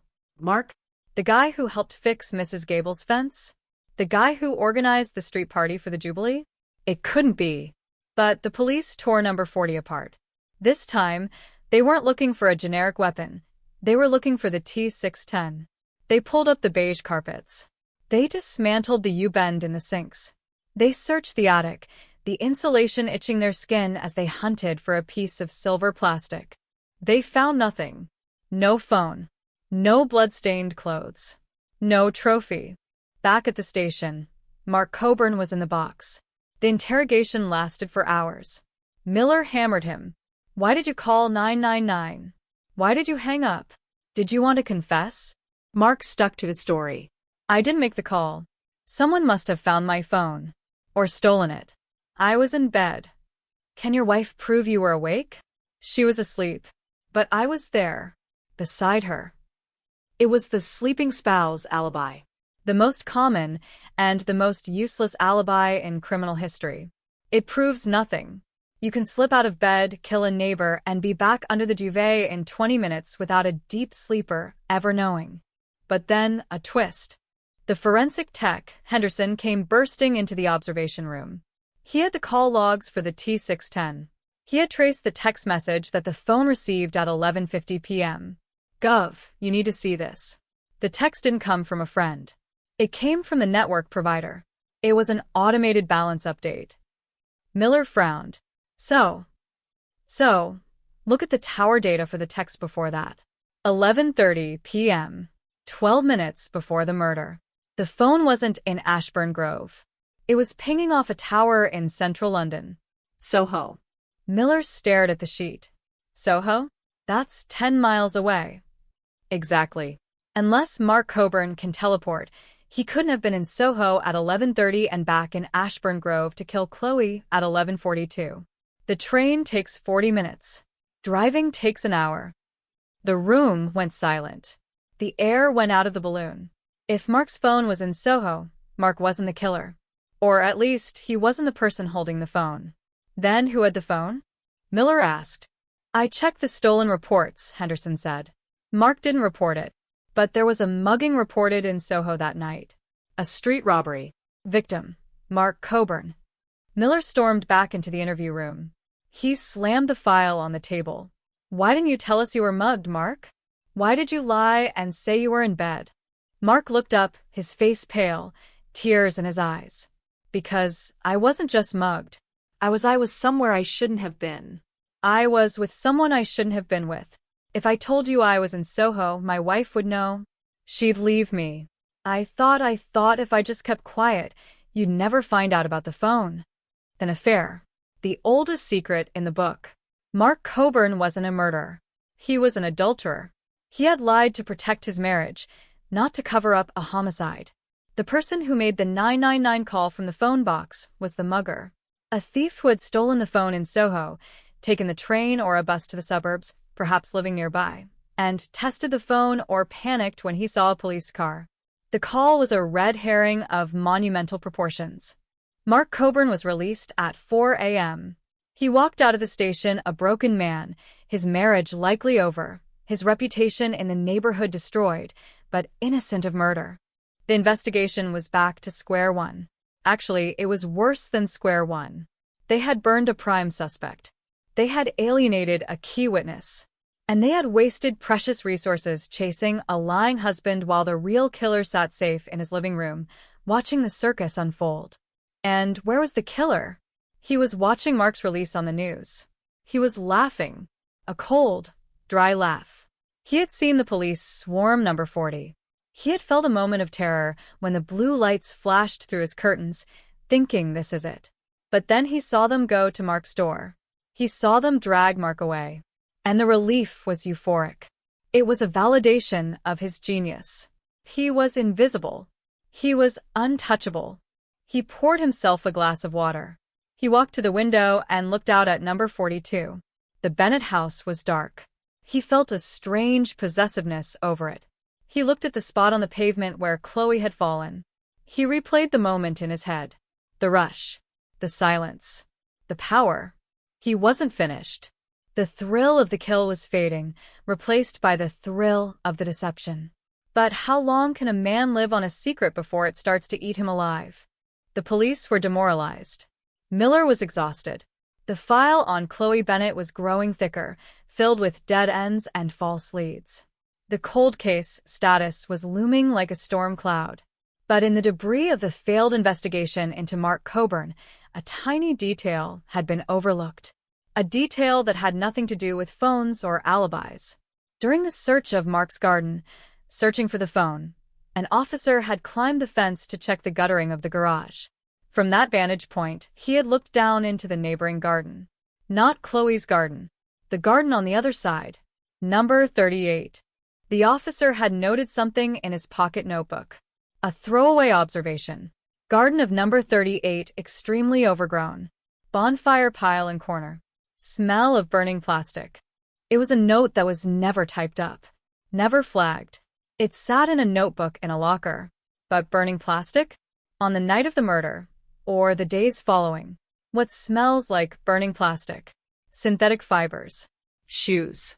A raincoat. Or perhaps a weapon wrapped in a bag. The focus had been so intensely on number 40 that number 38 had been ignored. The resident of number 38 was a man named Elias. Quiet, distinct, and, crucially, a man who had never been formally interviewed because he was away on business during the initial canvass. The spotlight was about to shift. The beam of justice was swinging, erratic and searching, in the dark. And it was about to land on a patch of scorched earth in a garden that had been hiding in plain sight. The investigation into the death of Chloe Bennett had become a hydra, cut off one head, like the suspicion surrounding Mark Coburn, and 2 more questions grew in its place.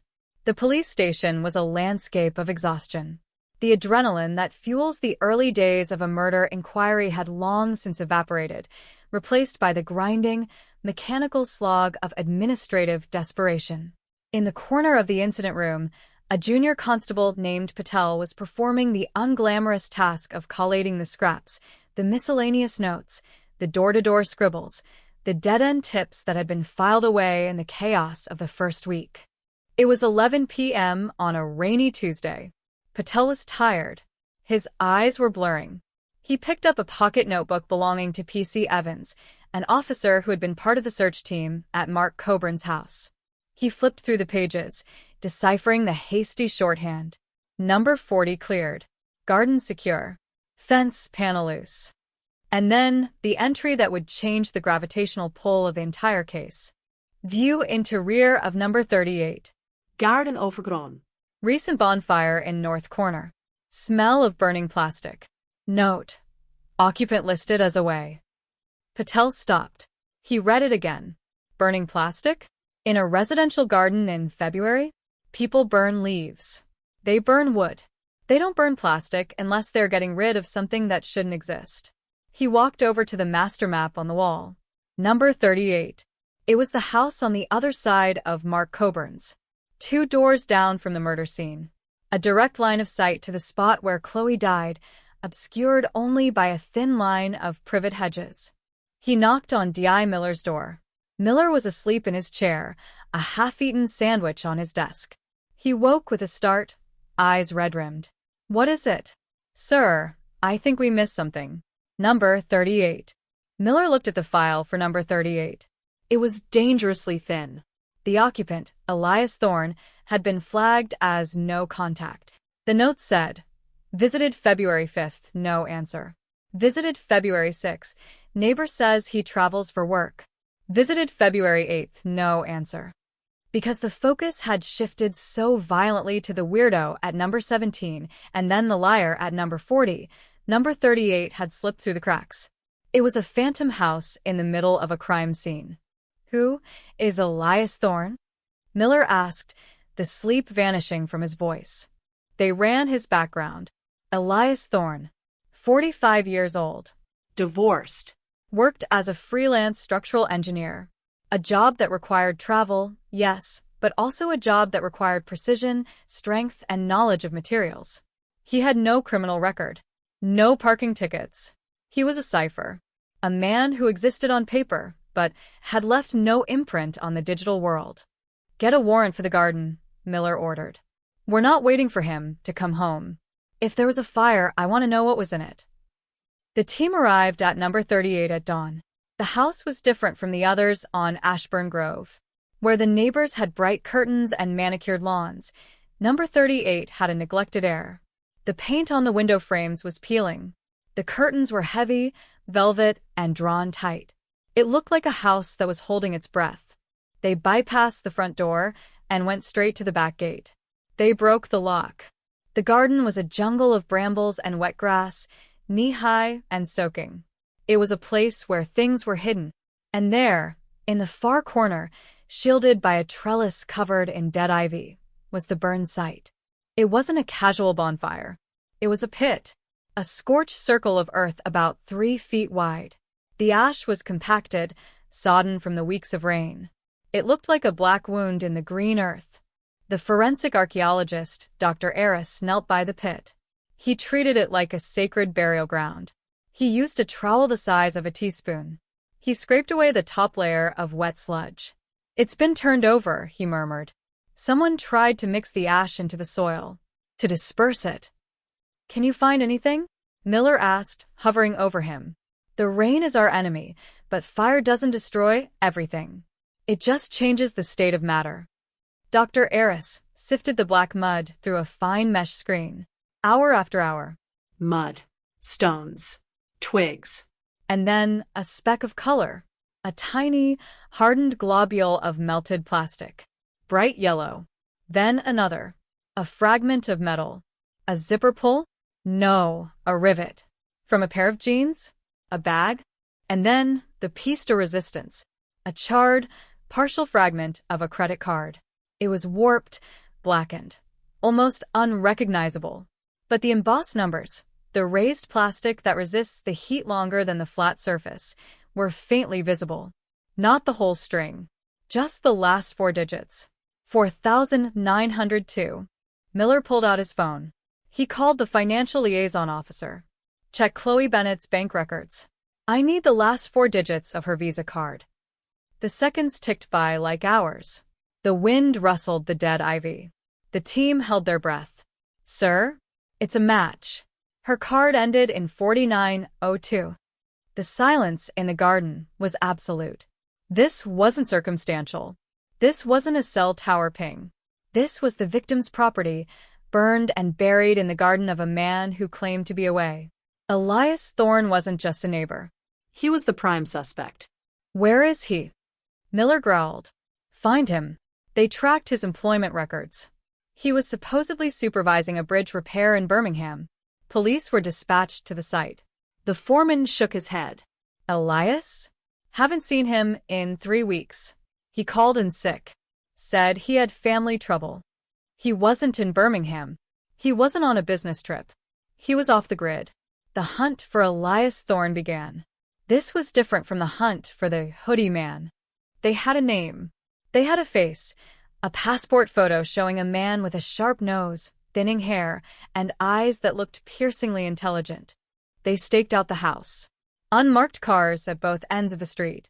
They waited. Would he return? Did he know they had found the pit? For 2 days, nothing moved at number 38. The house stood silent, mocking them. Miller sat in the car, watching the front door. He tried to get inside the head of Elias Thorne. You're smart, he thought. You're an engineer. You build things. You fix things. You think you can fix a murder. You burned the evidence. You thought the rain would wash it away. But you forgot that plastic remembers.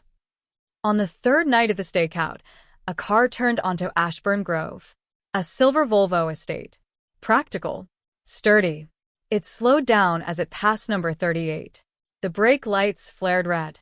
The driver looked at the house. He saw the subtle signs, the slightly different position of the gate, perhaps the shadow of a head in a parked car across the street. The Volvo didn't stop. It accelerated. Smoothly.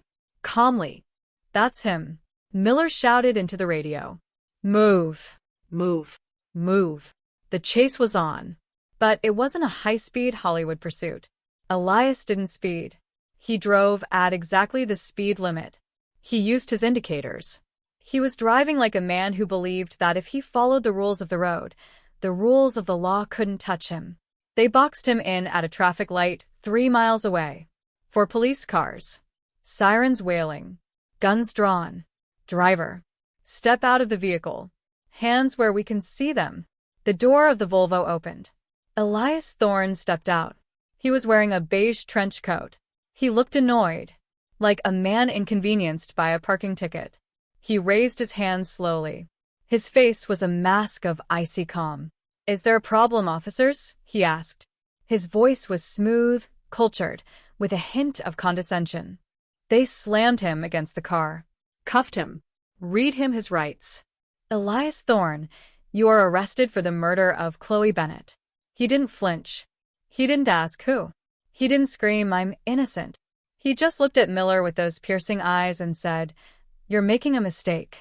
A very expensive mistake. In the interrogation room, Elias was a fortress. He wasn't a nervous wreck like Mark Coburn. He wasn't a confused recluse like Arthur. He was a professional. He sat with his back straight, hands clasped on the table. I was in Birmingham, he said flatly. We spoke to your foreman. You weren't. I was working privately. A consultation. Confidential client. Name? I can't disclose that. We found Chloe's credit card in your garden, Elias. Burned. In a pit. For the first time, a flicker of emotion crossed his face. Not fear. Irritation. A microscopic tightening of the jaw.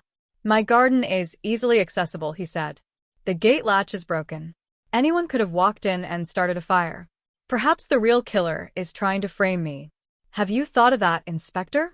It was the frame-up defense. Classic. Hard to disprove without a witness. Why burn it in your garden? Why not take it away? Miller pressed. I didn't burn it, Elias repeated. I was away. Where were you sleeping? Which hotel? I slept in my car. I like to save money. He had an answer for everything. Plausible, yet slippery. But Miller noticed something. Elias's hands. They were clean, manicured, but on the back of his right hand, there was a small, healing mark. A scratch? A burn? What happened to your hand, Elias? Elias looked at it. DIY accident. I slipped with a screwdriver. They took photos of the hand. They took DNA swabs. And then they went to work on his house. Number 38 was a shrine to order. Inside, it was minimalist to the point of sterility. No clutter. No dust. Books arranged by height. Clothes color-coded. This was the mind of a man who needed control. Total control. In the spare room, which was set up as an office, they found a map of the neighborhood. It was pinned to the wall. Ashburn Grove. The park. The station. There were no red crosses. No lines. Just the map.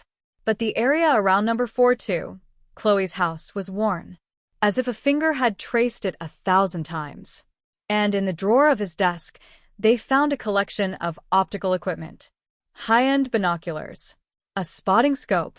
Bird watching, Elias had said when asked about his hobbies. But the window of the spare room didn't face the trees. It faced the street. It faced Chloe's bedroom window. The angle was perfect. From his desk, he could see into her life.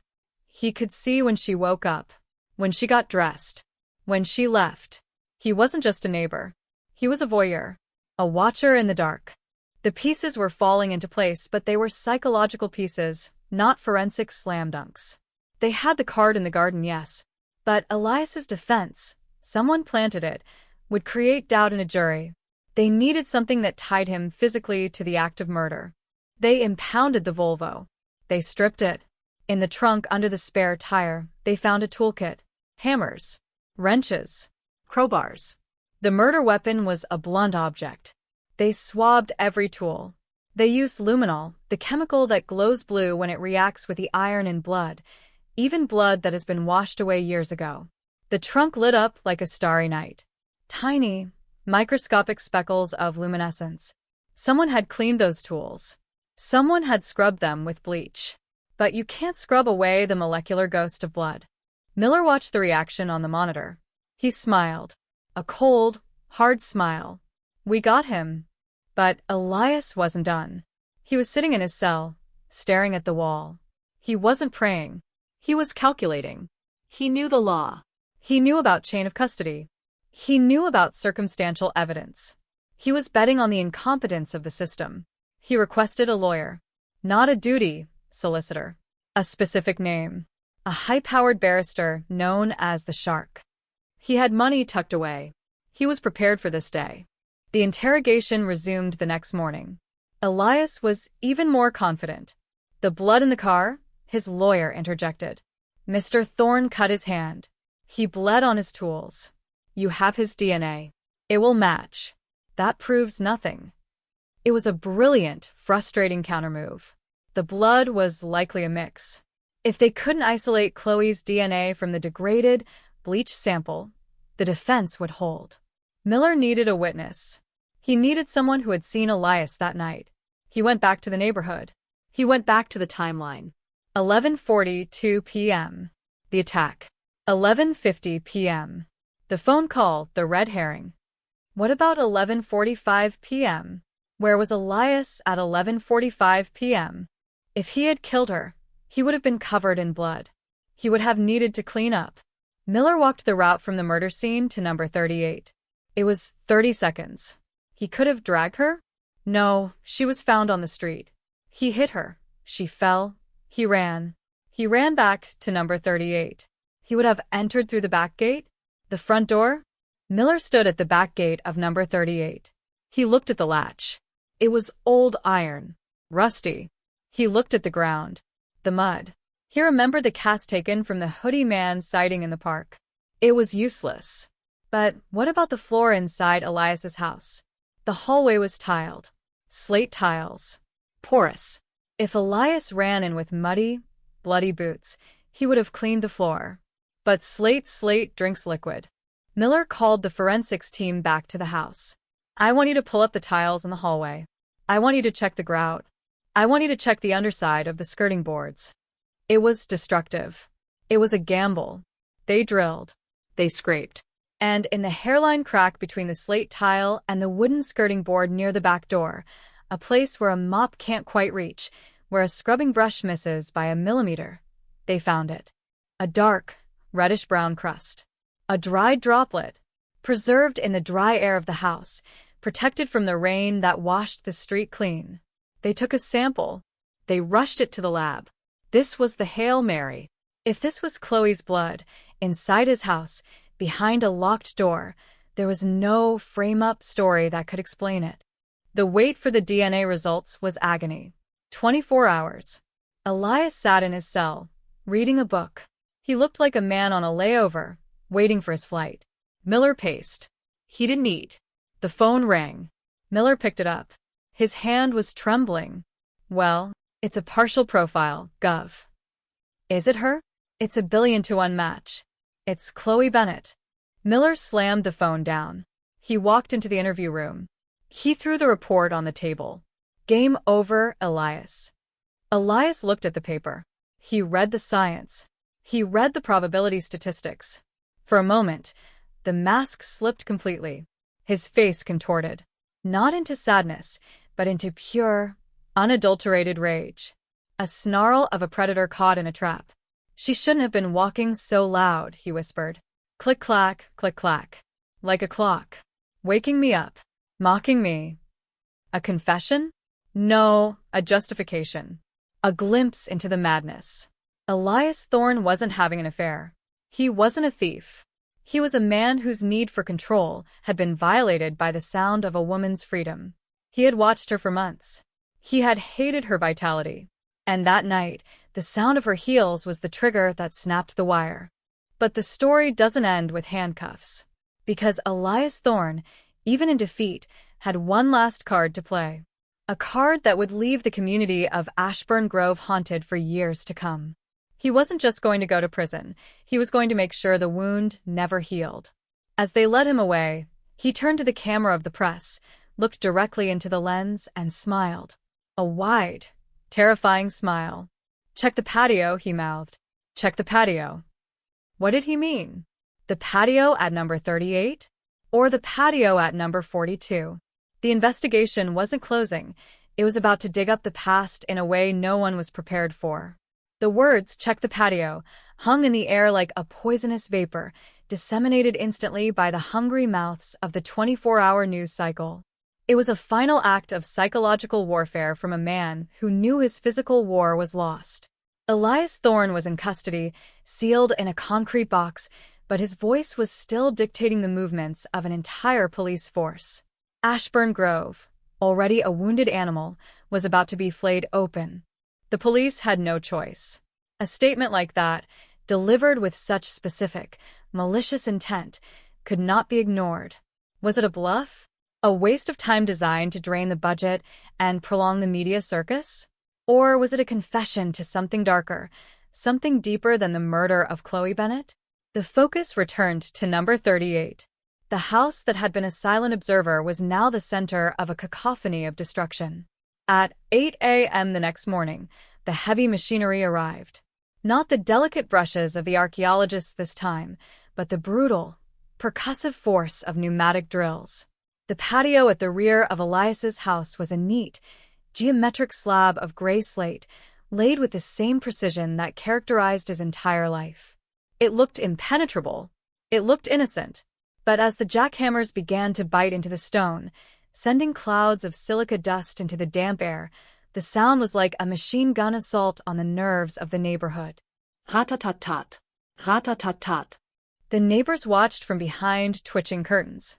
They couldn't look away. What was under there? Another body? A previous victim? The speculation ran wild. Maybe he's a serial killer, whispered Mrs. Gable. Maybe Chloe wasn't the first. The fear had mutated from the fear of a murderer to the fear of a monster.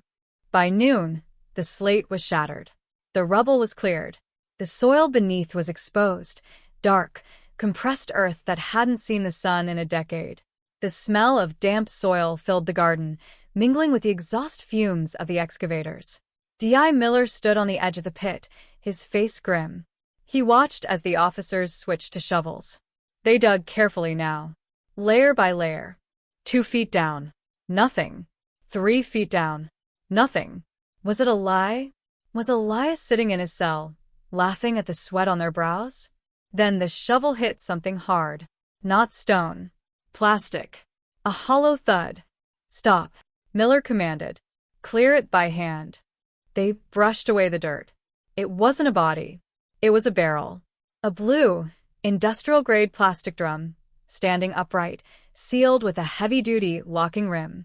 It was the kind of drum used for chemical transport or long-term storage. It was pristine, waterproof, buried with the intent of lasting forever. They hoisted it out with ropes. It was heavy. It sat on the ruined patio, a monolith of secrets.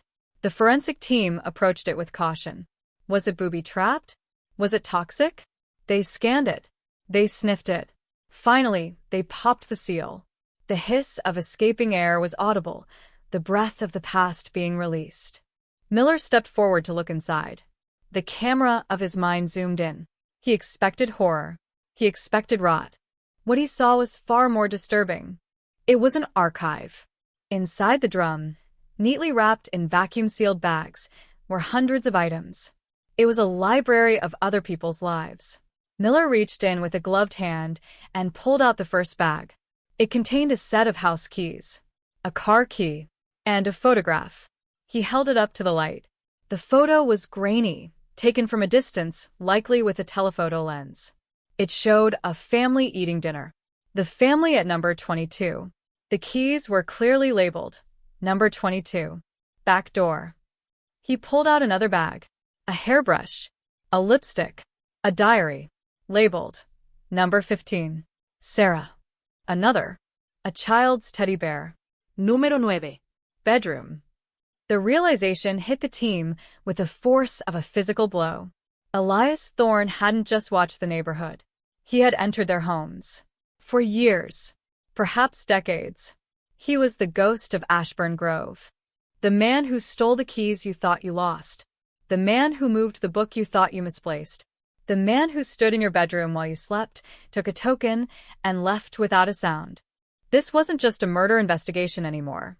This was a mass violation. Every single house on the street had a file in that drum. Every neighbor who had looked at Elias and seen a quiet, boring engineer had actually been living in a panopticon of his design. He hadn't just killed Chloe, he had owned them all. The inventory of the drum took 3 days. It was a catalog of depravity. There were detailed logs, notebooks filled with Elias's handwriting, documenting the routines of his neighbors. Number 12. Lights out at 10:45 p.m. Husband snores. Window latch defective. Número 30. Argument in kitchen. Wife crying. Left door unlocked. Número 42. Chloe. New routine. Gym on Tuesdays. Walks from station. Alone. The entry on Chloe was dated 3 months before her death. It wasn't a sudden snap of rage, as he had hinted in the interview. It was a hunt. A slow, methodical stalking. He had identified her as a target not because of rejection, but because she was vibrant, beautiful, and there. He hated her life because he had none of his own. He was a vampire feeding on the existence of others, and when watching wasn't enough, he escalated to taking. The police had to inform the residents. This was the hardest part. How do you tell a community that their sanctuary was an illusion? Miller called a town hall meeting. The local church hall was packed. The air was thick with anxiety. When he broke the news, carefully, without revealing the most graphic details, the reaction was not anger. It was nausea. People wept. Men who had acted brave during the murder investigation looked sick. They realized that the safe zone had been violated long before the murder. They remembered the times they thought they heard a creak on the stairs. The times a photo frame was turned over. The times they felt watched.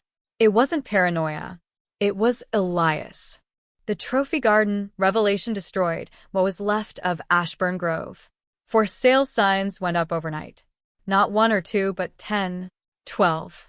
Who could live there now? Who could sleep in a bed knowing that the man next door had a key to the front door and a log of your dreams?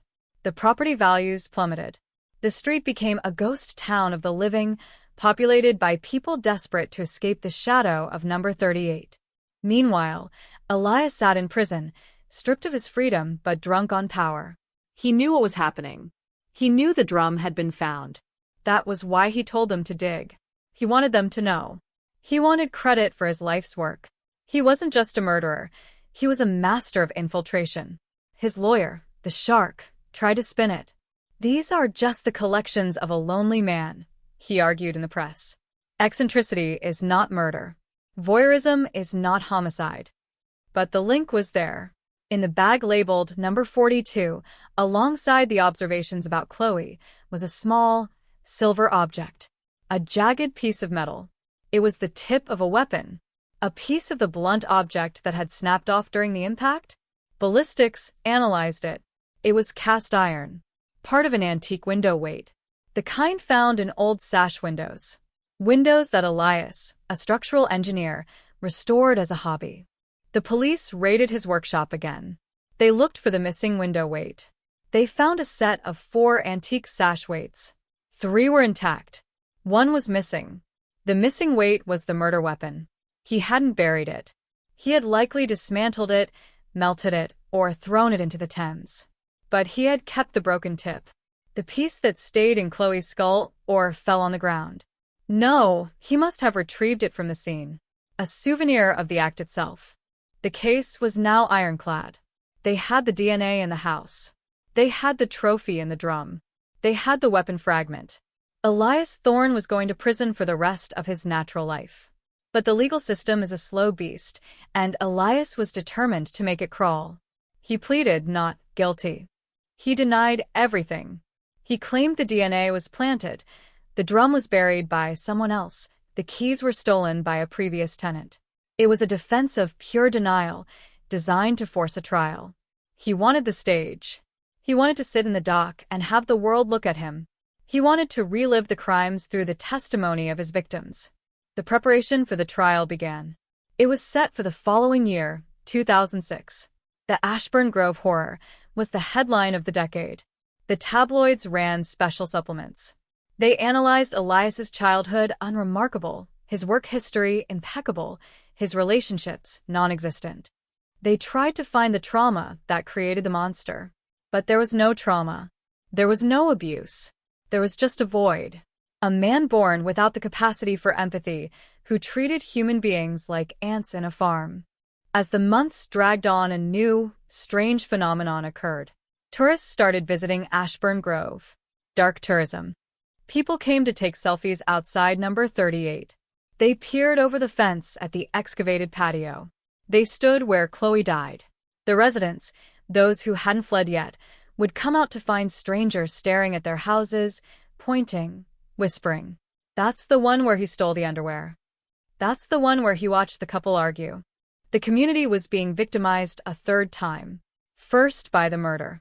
Then by the revelation of the stalking. And now by the spectacle. David and Sarah Bennett, Chloe's parents, couldn't take it. They moved away. They left the house where their daughter grew up, unable to walk past the spot where she died, unable to look at the house of the man who killed her. But before they left, Sarah Bennett did something extraordinary. She walked to number 38. The house was boarded up now, a crime scene frozen in time. She stood at the gate. She didn't scream. She didn't throw a stone. She planted a rose bush. A white rose. Right at the entrance to the driveway of the man who killed her child. It was an act of defiance. A signal that beauty would outlast the ugliness. You took her life, the rose seemed to say, but you will not take her memory. The gesture made the news. It softened the horror for a moment. But the darkness was deep. And as the trial date approached, a whisper started circulating in the legal circles. Elias was planning something. He was firing his lawyers. He was studying law books in his cell. He was going to represent himself. The ultimate nightmare for the witnesses. Elias Thorne, the man who knew their intimate secrets, would be the one cross-examining them. He would be the one asking the questions. He would be standing feet away from them, looking into their eyes, using the knowledge he had stolen from their diaries and their bedrooms to humiliate them in court. D.I. Miller heard the rumor and felt a cold pit in his stomach. He's not trying to win, Miller realized. He knows he's going down. He's trying to extend the torture. He wants one last dance with his neighbors. The system allows it. The right to a fair trial. The right to face your accuser. It is a pillar of justice, but in the hands of a sociopath, it is a weapon. The Crown Prosecution Service scrambled. They tried to argue that he was unfit to plead. But the psychiatrists disagreed. Elias was sane. Coldly, terrifyingly sane. He knew exactly what he was doing. The stage was set for the Old Bailey, the most famous criminal court in the world. Courtroom number 1. The gallery would be packed. The press would be 3 deep. And in the center of it all, Elias Thorne, the quiet engineer, would finally have the audience he had always craved. But there was one piece of evidence the police had held back. One secret they hadn't put in the press release. Something they found in the drum that didn't fit the pattern. A recording. A cassette tape labeled simply, "The Practice Run." They hadn't listened to it fully yet. It was degraded. But the audio technicians were working on it. If it was what they thought it was, the trial wasn't just going to be a legal battle. It was going to be a horror show. As the winter of 2005 closed in, almost a year since Chloe died, the case was technically closed. The killer was caught. The evidence was overwhelming. But for the people involved, the door hadn't shut. It was just opening into a new room, darker and colder than the last. The true face of Elias Thorne had yet to be fully revealed. And the tape was waiting to be played. The Central Criminal Court of England and Wales, known to the world simply as the Old Bailey, is a place where history is written in the ink of judgment and the tears of the condemned. It is a theater of high stakes, a fortress of stone and oak where the monsters of society are dragged into the light. On the opening day of R.V. Thorne, the atmosphere outside the building was less like a legal proceeding and more like a macabre carnival.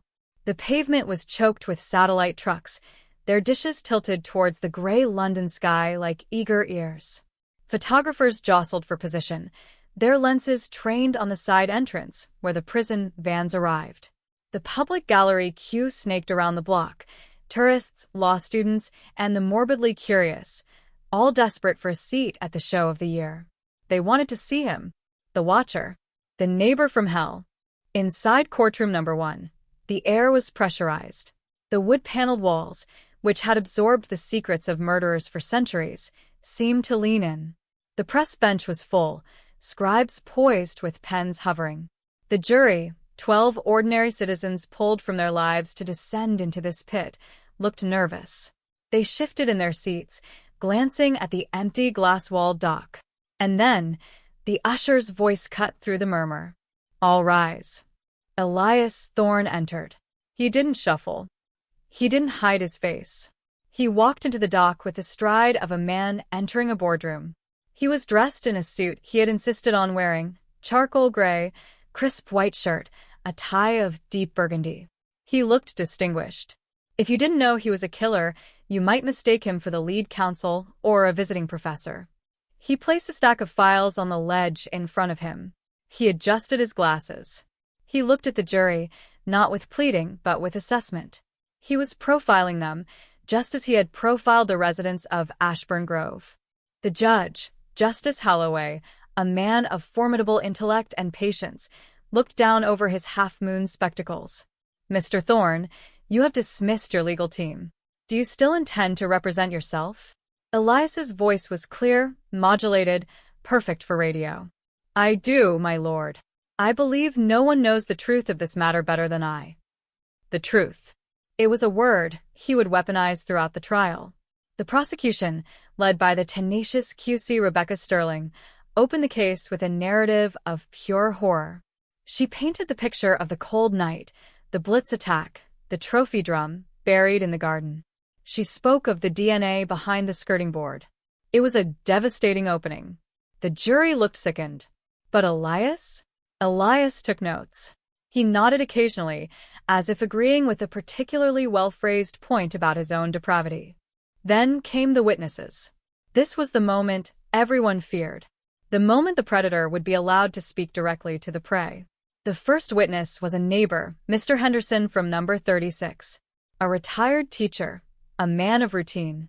He took the stand, refusing to look at the dock. He recounted the night of the murder, the atmosphere on the street. Sterling finished her questions. "Thank you, Mr. Henderson." The judge turned to the dock. "Mr. Thorne, do you wish to cross-examine the witness?" Elias stood up. He buttoned his jacket. "Yes, my lord." He turned to Mr. Henderson. "Good morning, George," he said. The use of the first name was a calculated violation. Familiar. Friendly. "You say you were watching television at the time of the attack. Inspector Morse, wasn't it? You usually watch that on Tuesdays." Mr. Henderson stammered. I suppose so." "And your wife, she was in the bath. She takes a bath at 9 p.m. on Tuesdays. With lavender oil. Is that correct?" The courtroom gasped. It wasn't a relevant question. It was a flex. A display of dominance. Elias was telling George and everyone else, "I was there. I was in your life." Sterling jumped up. "Objection. Relevance. I am establishing the witness's routine and reliability," Elias countered smoothly. "If he is creature of habit, his memory of the unusual events might be flawed." The judge allowed it, narrowly. And so it continued. Witness after witness. Neighbors who had lived next to him for years were subjected to a dissection of their private lives. He asked about their arguments, their debts, their secret habits. He didn't need to scream. He just needed to ask. He was proving that he was the omniscient narrator of Ashburn Grove. He was enjoying it. You could see it in the slight upturn of his lips. He was reliving the stalking in open court, and the legal system was providing the microphone. But the prosecution had a trump card. The cassette tape. On the third day of the trial, Sterling stood up. "My lord, the Crown wishes to introduce Exhibit 404 into evidence. A standard audio cassette found within the sealed drum in the defendant's garden." Elias froze. His pen stopped moving. For the first time, the facade cracked. He knew what was on that tape. He hadn't thought they would play it. He thought it was too degraded, too abstract. "Objection," he said, his voice sharper this time. "Prejudicial. There is no proof that tape is relevant to the murder of Miss Bennet. It goes to state of mind, my lord," Sterling argued. "It demonstrates the defendant's modus operandi and his rehearsal of the act." The judge nodded. "Play the tape." The courtroom was silent. The technician pressed play. A hiss of static filled the cavernous room. And then a sound. Crunch. Crunch. Crunch. Footsteps on gravel. Heavy breathing. The sound of fabric rustling. Then a voice. Elias's voice. But breathless, excited. Whispering into a dictaphone. February 2nd. 11:30 p.m. Target is moving. Lights off in the hallway. The back gate is stiff. "Need to oil that. No, lift it. Lift and push. There. I'm in." The jury leaned forward. Was this the murder? No, the date was 2 days prior. The audio continued. The sound of a handle turning. A creak. Kitchen. Smell of toast. Leftover lasagna on the counter. Sloppy. Keys on the hook. I could take them. I could take them right now, and he wouldn't know. He was narrating a break-in. A practice run. Not at Chloe's house, but at another neighbor's. He was describing the thrill of the intrusion. Up the stairs. Third step creaks. Avoid the edge. Bedroom door ajar. Sleeping. Both of them. Deep REM cycle. I am standing right here. I am the ghost. I am the shadow. If I wanted to, I could end it. Snap. Just like that. The voice on the tape let out a low, shuddering moan of pleasure. It was sexual. It was violent. It was the sound of a man achieving a peak experience through the violation of sanctity. But not tonight, the whisper continued. Tonight is just a test. The big night is coming. The big prize. Number 42. She's the one. She's the crescendo. The tape ended with a click. The silence in the courtroom was deafening. It was a silence of absolute horror. The jury looked at Elias with undisguised revulsion. He wasn't a man anymore. He was a pathogen. He had just confessed, in his own voice, to the premeditation of the murder. Number 42. She's the crescendo. Elias stood in the dock. He didn't look at the jury. He looked at the tape recorder. He looked betrayed by his own vanity. He had recorded it to relive the high, never thinking it would be the nail in his coffin. Sterling looked at him. Mr. Thorne, that was your voice, was it not? Elias stayed silent. He sat down. He closed his file. The fight had gone out of him. The practice run tape had stripped him of his intellectual armor. He wasn't a genius engineer. He was a creeping, whispering pervert. The rest of the trial was a formality. A slow march towards the inevitable. Elias refused to testify in his own defense. He refused to give a closing statement. He sat like a stone statue, staring into the middle distance, perhaps replaying the tape in his head, or perhaps planning his next move. The jury took less than 2 hours. Guilty. The word rang out like a bell. A collective exhale swept through the gallery. Crying. Relief. The judge donned the black cap, metaphorically, as the death penalty was long gone, but the sentence he delivered was the modern equivalent of a death sentence. Elias Thorne, you are a danger to society. A predator who hid in plain sight. You violated the sanctity of the home, the one place where we are entitled to feel safe. For the murder of Chloe Bennett, and for the psychological terror you inflicted on an entire community, I sentence you to life imprisonment, with a minimum tariff of 35 years. 35 years. He would be 80 years old before he could even ask for parole. He would die in a cage. As the guards moved to take him down, Elias turned to the gallery one last time. He scanned the faces. He found D.I. Miller. He locked eyes. And he winked. A single, chilling wink. It said, I still won. I took her. And you can't bring her back. He was led away to the cells below. The heavy door slammed shut. The case of the London cold case was closed. But was it? Because prison for a man like Elias isn't the end. It's just a new environment. A new ecosystem to study. A new set of neighbors to profile. The aftermath of the trial was messy. The media moved on, but the scars remained. Ashburn Grove slowly began to heal. New families moved in, people who didn't know the history, who didn't know that the rose bush at number 38 was a memorial to a murder. The trophy drum was archived in the Black Museum of Scotland Yard, a relic of suburban horror. But 5 years later, in 2011, a letter arrived at D.I. Miller's desk. It was sent from HMP Wakefield, a maximum security prison housing the worst of the worst. The handwriting was precise, architectural. Miller opened it. It wasn't a confession. It wasn't an appeal. It was a map. Hand-drawn. Detailed. A map of another garden. Another house. In a different city. Manchester. Where Elias had lived in the 90s. And a single line of text. You didn't find them all. Miller stared at the paper. The cold dread returned, instantly and violently. You didn't find them all. Was it a game? A lie to stay relevant? Or was Elias Thorne not just the killer of Ashburn Grove?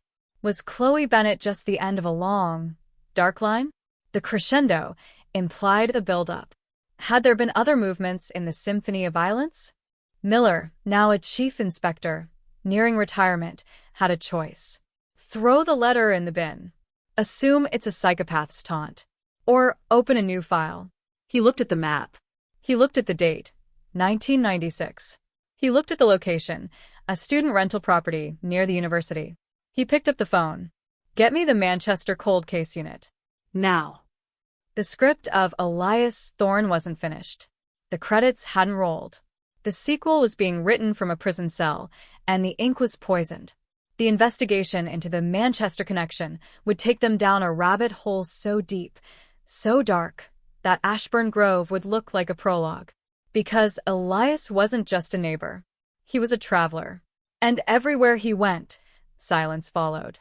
The train rattled north, cutting through the spine of the country, leaving the grey sprawl of London for the red-brick industrial grit of Manchester. It was 2011. 6 years had passed since the gavel fell on Elias Thorne.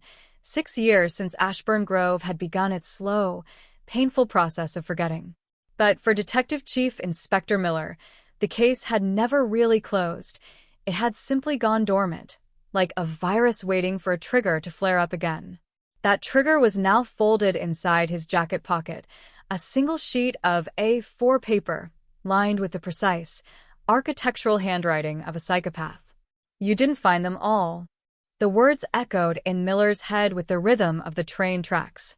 He looked out at the passing fields, but he saw only the face of Elias Thorne. The wink in the courtroom. The arrogance. The letter was a game, a crumb thrown from the high table of a narcissist who was bored with his cage. But Miller had no choice. If there was a body, if there was a family waiting for answers, he had to play.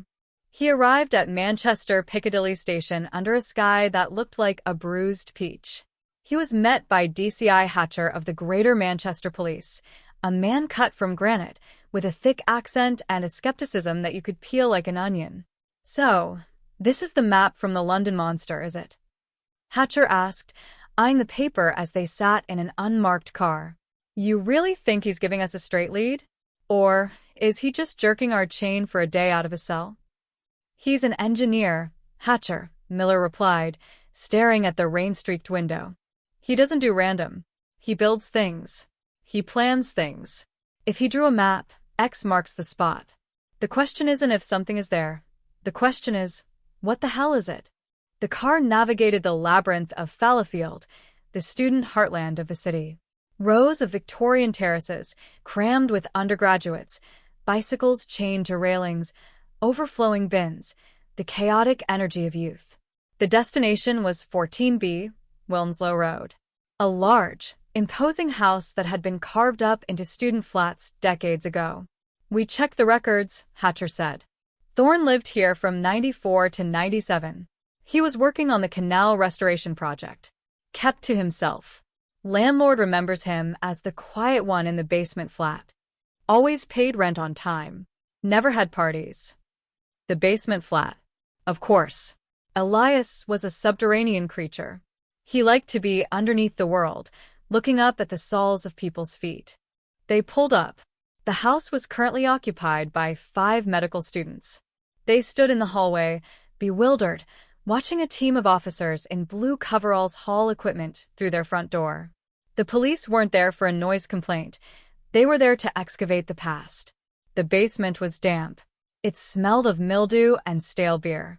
It was currently used for storage, broken IKEA furniture, old suitcases, a rusted bike. But Miller looked past the clutter. He looked at the walls. He looked at the floor. He consulted the map. It was a floor plan of this very room. But there was a specific notation in the corner, near the old coal chute. A small circle with an arrow pointing to the brickwork, not the floor. "Cavity," the note said. "4th course. Loose mortar." It wasn't a burial site. It was a hiding place. Miller approached the wall. The bricks were old, blackened by a century of coal dust. He counted up. 1, 2, 3, 4. He ran his gloved hand along the mortar line. It looked solid. But when he pushed, a section of the cement crumbled. It was fake. A paste made of dust and glue, designed to look like age-hardened mortar. He used a chisel. He pried the brick loose. It slid out with a heavy scrape. Behind it was a void, a hollow space in the foundation of the house. Miller reached in. The air inside the cavity was cold and dry. His fingers brushed against something. A metal box. A biscuit tin. Old, rusted, painted with a faded design of roses. He pulled it out. The room went silent. Hatcher stepped closer. The students upstairs were laughing. Bass music thumping through the ceiling. Duff, Duff, duff, oblivious to the fact that a time capsule of horror had just been pulled from their wall. Miller placed the tin on a workbench. He took a breath. He pried the lid open. It wasn't full of observation logs this time. It wasn't paper. It was jewelry. Dozens of items. A tangled nest of gold and silver. Necklaces. Rings. Bracelets. Cheap plastic earrings. Expensive watches. And in the center, wrapped in a piece of velvet, was a student ID card. Miller picked it up with tweezers. The face on the card was young, smiling, full of 90s optimism. Name, Sarah Jenkins. University of Manchester. Class of 96. Hatcher let out a low whistle. Sarah Jenkins. Jesus. That was a big one. Vanished, leaving the hacienda. We dragged the canal 3 times. Never found a trace. Miller looked at the box again. There were at least 20 items. 20 items. 20 women? This wasn't just a murder. This wasn't just a stalker. Elias Thorne was a serial predator who had been operating for a decade before he even moved to London. Chloe Bennett wasn't the crescendo he claimed. She was just the latest in a long, silent line of victims. The crescendo remark in the London trial was a lie. He had been conducting this symphony for years. Bag it all, Miller said, his voice trembling with a mixture of rage and adrenaline. Every single piece. We need to identify every owner. This isn't a cold case anymore. It's a mass grave without the bodies. The discovery at Wilmslow Road hit the headlines with the force of a bomb. The Manchester Collection. Thorne, the Northern Ripper? The public, who had thought the nightmare was over, were dragged back into the darkness. Families who had spent 15 years in the limbo of missing person status suddenly had a focal point for their grief. The police set up a special hotline. They released photos of the jewelry. Do you recognize this locket? Is this your daughter's ring? The phone lines melted down. The grief of a nation poured in. But Miller knew that finding the trophies was only half the battle. They needed the bodies. And only one man knew where they were. He had to go back to the source. HMP Wakefield. The Monster Mansion. Miller sat in the visitation room. It was a sterile white box. The chair was bolted to the floor. The glass partition was bulletproof. On the other side sat Elias Thorne. He had aged. His hair was grayer, thinner. But the eyes were the same. Sharp, mocking, intelligent. He was wearing the yellow sash of a high-risk prisoner. He looked at Miller and smiled. A smile that didn't reach his eyes. Hello, detective. Or is it Chief Inspector now? I see the years have been heavy on you. Cut the crap, Elias, Miller snapped. We found the box. We identified Sarah Jenkins. We know about the others. Elias leaned back, looking satisfied. The box. Yes. My little time capsule. Did you like the tin? I thought the roses were a nice touch. Where are they, Elias? Where is Sarah? Where are the others? Elias laughed. A dry, scratching sound. You're asking the wrong question, Miller. You're asking where. You should be asking how. You see, London was sloppy. London was emotional. I was angry at Chloe. But Manchester? Manchester was pure engineering. It was structural. What does that mean? I worked on the canals, Miller. I worked on the foundations of the new shopping center. I poured concrete. Tons and tons of beautiful, wet concrete. It's the perfect material. It flows like water. Then it becomes stone. It preserves. It protects. Miller felt sick. He was talking about entombing them, putting them into the very infrastructure of the city. Give me a map, Elias. Give the family some peace. Elias leaned forward, his breath fogging the glass. Peace? I don't give peace. I give puzzles. The box was level 1. If you want level 2, you have to earn it. Earn it how? I want privileges. I want a view. I want my art supplies back. And I want to talk to the press. I want to tell my story. My real story. Not the tabloid trash you fed them. He was negotiating with human remains. He was trading bones for watercolors. Miller stood up. I don't make deals with monsters. Then you won't find them, Elias said, his voice dropping to a whisper. And poor Sarah, she's very cold. She's under a lot of weight. Thousands of commuters walk over her every day. Click-clack, click-clack. Just like Chloe. Miller walked out of the prison shaking. The reference to commuters. Walk over her every day. He called Hatcher. He mentioned the shopping center. He mentioned concrete. And he mentioned commuters walking over her. Hatcher paused. The Arndale reconstruction? The footbridge? He worked on the footbridge in '96. The footbridge. A massive concrete structure that connected the shopping districts. Thousands of people walked it daily. Get the blueprints, Miller ordered. Get the original pouring logs from 1996. I want to know exactly which section Elias Thorne was supervising. The investigation turned into an engineering audit. They dug up the archives of the construction company. They found the shift logs. E. Thorne, site foreman, North Pillar, June 1996. Sarah Jenkins disappeared in June 1996. The implications were staggering. To recover her, they would have to dismantle a piece of the city center. They would have to shut down a major thoroughfare. It was a logistical nightmare. The city council balked. The cost would be millions. You can't just tear down a bridge on the word of a psychopath, the mayor argued. We have the ID card, Miller countered. We have the timeline. And we have the threat. If we don't look, he wins. He keeps her there as his secret trophy. The pressure mounted. The press got wind of the body in the bridge theory. The public outcry was deafening. Tear it down. Bring Sarah home. The city yielded. In the summer of 2012, while London was celebrating the Olympics, Manchester was preparing for a grim demolition. The area around the North Pillar was cordoned off. It looked like a construction site, but the mood was somber. It was an exhumation. Ground-penetrating radar, GPR, was brought in. They scanned the concrete pillar. The signal bounced back. Anomaly detected. 2 meters down. A density change. Organic matter?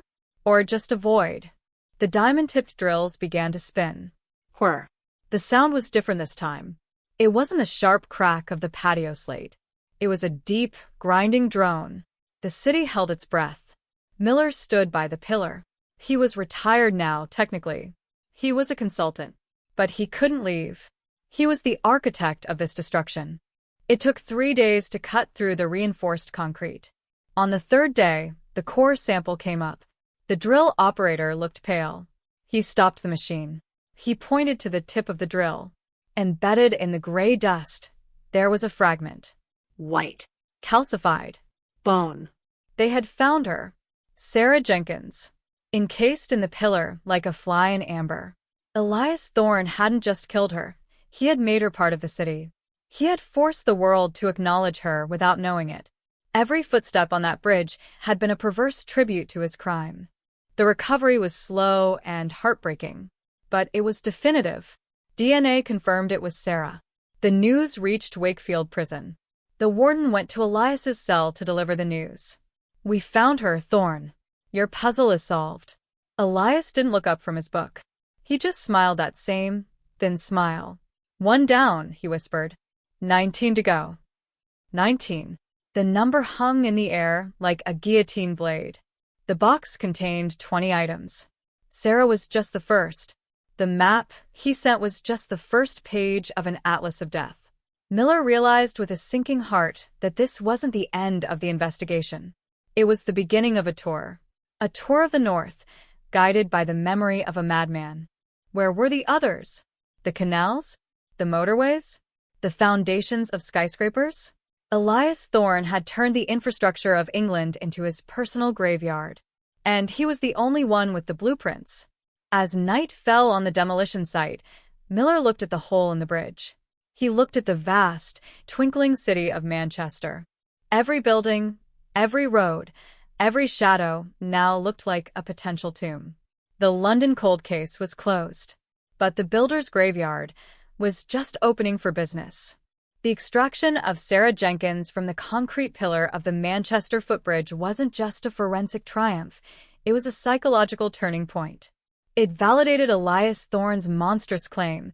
He was not merely a killer, but an architect of oblivion. The city of Manchester, with its canals, bridges, and regenerated industrial zones, transformed overnight in the public imagination from a bustling metropolis into a vast, potential crypt. Every construction site Elias had worked on, and there were dozens, became a crime scene in waiting. For Chief Inspector Miller, now operating in the gray zone between retirement and obsession, the discovery brought no relief, only a heavier burden. He had Sarah, but the specter of the 19 haunted him. 19 other families. 19 other secrets buried in the mortar of the North. He knew that brute force, digging up every foundation in the county, was impossible. The cost was prohibitive, the disruption unsustainable. He needed precision. He needed Elias to talk. But Elias had shut down. The moment Sarah's body was recovered, the game had changed. He had given them a free sample, a taste of his capability. Now, he wanted to negotiate the price for the rest of the menu. He instituted a silent strike. He refused to speak to the guards, refused to see his lawyer, refused to acknowledge the existence of the police. He sat in his cell, painting watercolors of desolate industrial landscapes, bridges, tunnels, empty warehouses, each one a taunting riddle, a visual clue to a location only he understood. Miller decided to change tactics. If Elias wouldn't speak to the law, perhaps he would speak to something else. Ego. He brought in Dr. Eris, the forensic archaeologist who had found the first clue in the London garden. But this time, he wasn't there to dig. He was there to critique. They set up a meeting. Not in the sterile interview room, but in the prison library, surrounded by books on engineering and art. A setting that appealed to Elias's intellectual vanity. Elias walked in, looking bored. But when he saw Dr. Eris, his eyes flickered. A spark of recognition. The man with the little trowel, Elias said, sitting down. You found the credit card. Sloppy of me. I should have burned it hotter. It wasn't just the heat, Elias, Eris said, his voice calm, academic. It was the soil composition. You didn't account for the clay content. It preserved the plastic. For a structural engineer, you have a surprising lack of understanding of geology. It was a calculated insult, a needle to the balloon of his competence. Elias stiffened. I know more about soil than you will ever learn in your dusty textbooks. I know what the earth can hold. I know what it can keep. Like the bridge. Eris pressed. We found her because the concrete was poorly mixed. There were air pockets. The structural integrity was compromised around the inclusion. It was amateur work, Elias. Frankly, I'm surprised the pillar stood for as long as it did. Elias slammed his hand on the table. Amateur? That pillar was perfect. It was a masterpiece of load-bearing distribution. The void was calculated. The displacement was accounted for. She didn't weaken the bridge. She became the bridge. He was defending his work. Not the murder, but the engineering. Miller, watching from the corner, signaled Eris to keep going. If it was such a masterpiece, Eris said, shrugging. Why did you leave the others in such obvious places? The canal? The jewelry box? It feels desperate. Like you are running out of ideas. Running out of ideas? Elias hissed. I was innovating. The canal isn't just water. It's a suspended state. Anaerobic. Cold. Perfect preservation. And the others? The others are part of the skyline. Do you know the sheer logistics of placing a target into a precast slab? Do you understand the timing required to slip a package into a wet pour while the crew is on a tea break? It is a ballet of precision. Prove it, Eris said softly. Show me the ballet. Because from where I'm sitting, you look like a man who got lucky with a cement mixer. Elias grabbed a piece of paper. He grabbed a pencil. He began to sketch. Not a map this time. A diagram. A cross-section. The M60 widening project. 1999, Slip Road J23. The retaining wall. Gabion baskets. You know what gabions are, doctor? Wire cages filled with rocks. Thousands of rocks. He drew the cage. He drew the rocks. And in the center of the cage, hidden by the stones, he drew a shape. A cylinder. It's not concrete, Elias whispered, his pencil snapping from the pressure. It's compression. She's in the cage, wrapped in heavy-duty liner, surrounded by granite. She holds back the earth that holds up the motorway. Every truck that drives past, she feels the vibration. Miller stepped forward. Who is she, Elias?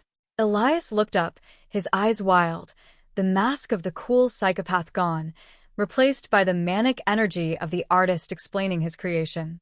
Lisa. 1999, the waitress. She talked too much. Noise. Constant noise. So I put her where the noise is infinite, where she can never be heard. Lisa. Miller knew the name. Lisa Marriott. Reported missing in November 1999. Last seen at a motorway service station. The police had suspected a trucker. They had chased leads across Europe. They never suspected the engineer who was fixing the embankment a mile down the road. The interview ended abruptly. Elias realized he had been played. He threw the pencil across the room and retreated into silence. But they had the drawing. They had the location. M60. Junction 23. Retaining wall. The recovery of Lisa Marriott was a different beast entirely. They couldn't just drill. Gabion walls are structural. If you cut the wire, the rocks spill out and the earth collapses. They had to dismantle it stone by stone. It was a game of Jenga played with tons of granite. It took 2 weeks.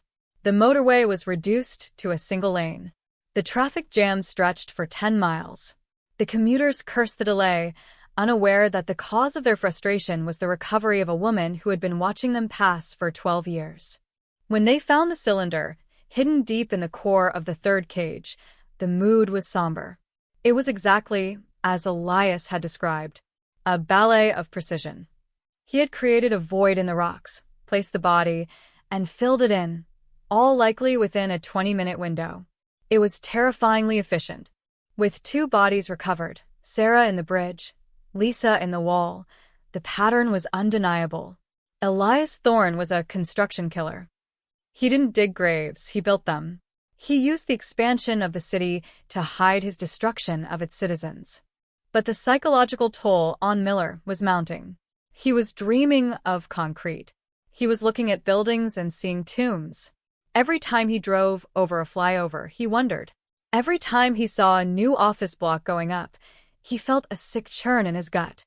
Elias had infected the very geography of Miller's world. And Elias knew it. He started sending letters again. Not maps. Riddles. I see you found the Gabion girl. Good work. But rock and stone are simple.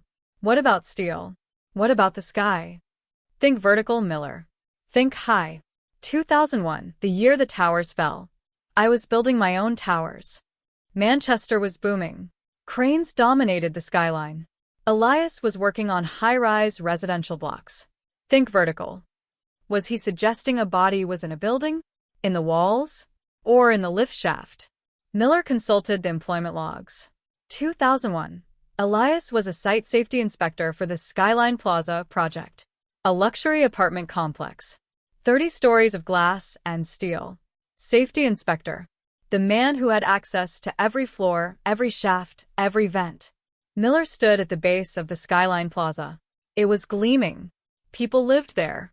Professionals. Families. They paid a premium for the view. If Elias had put someone in there, where would it be? Not in a wall. Walls are thin in modern builds. Not in the floor. The lift shaft, Miller muttered. The pit. Lift shafts have a buffer space at the bottom. A dark, oily pit where the springs and buffers sit. It's a place no one goes. Except for maintenance. Miller called the building management. When was the last time the lift pit in Tower B was fully inspected? Really inspected. Cleared out. The manager checked the logs. Routine maintenance every 6 months. Greasing. Safety checks. Has anyone ever gone under the buffer plate? Under? No. Why would they? It's bolted down. Bolted down. By a structural engineer. Miller got the warrant. They shut down the lifts. The residents were furious. Police harassment, they shouted. What are you looking for? Miller didn't answer. He descended into the dark.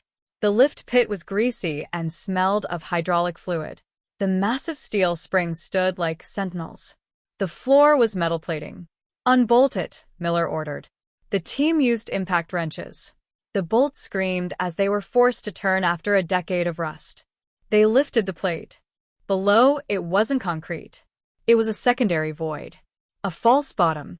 And there, curled in the fetal position, mummified by the dry air and the heat of the machinery, was a small bundle.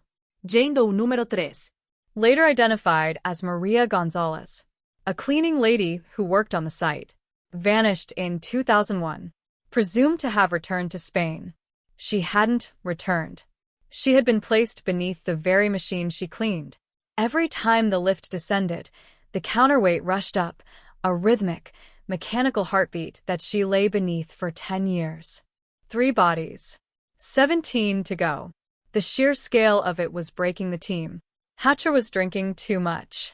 The younger officers were resigning. It was too grim, too industrial.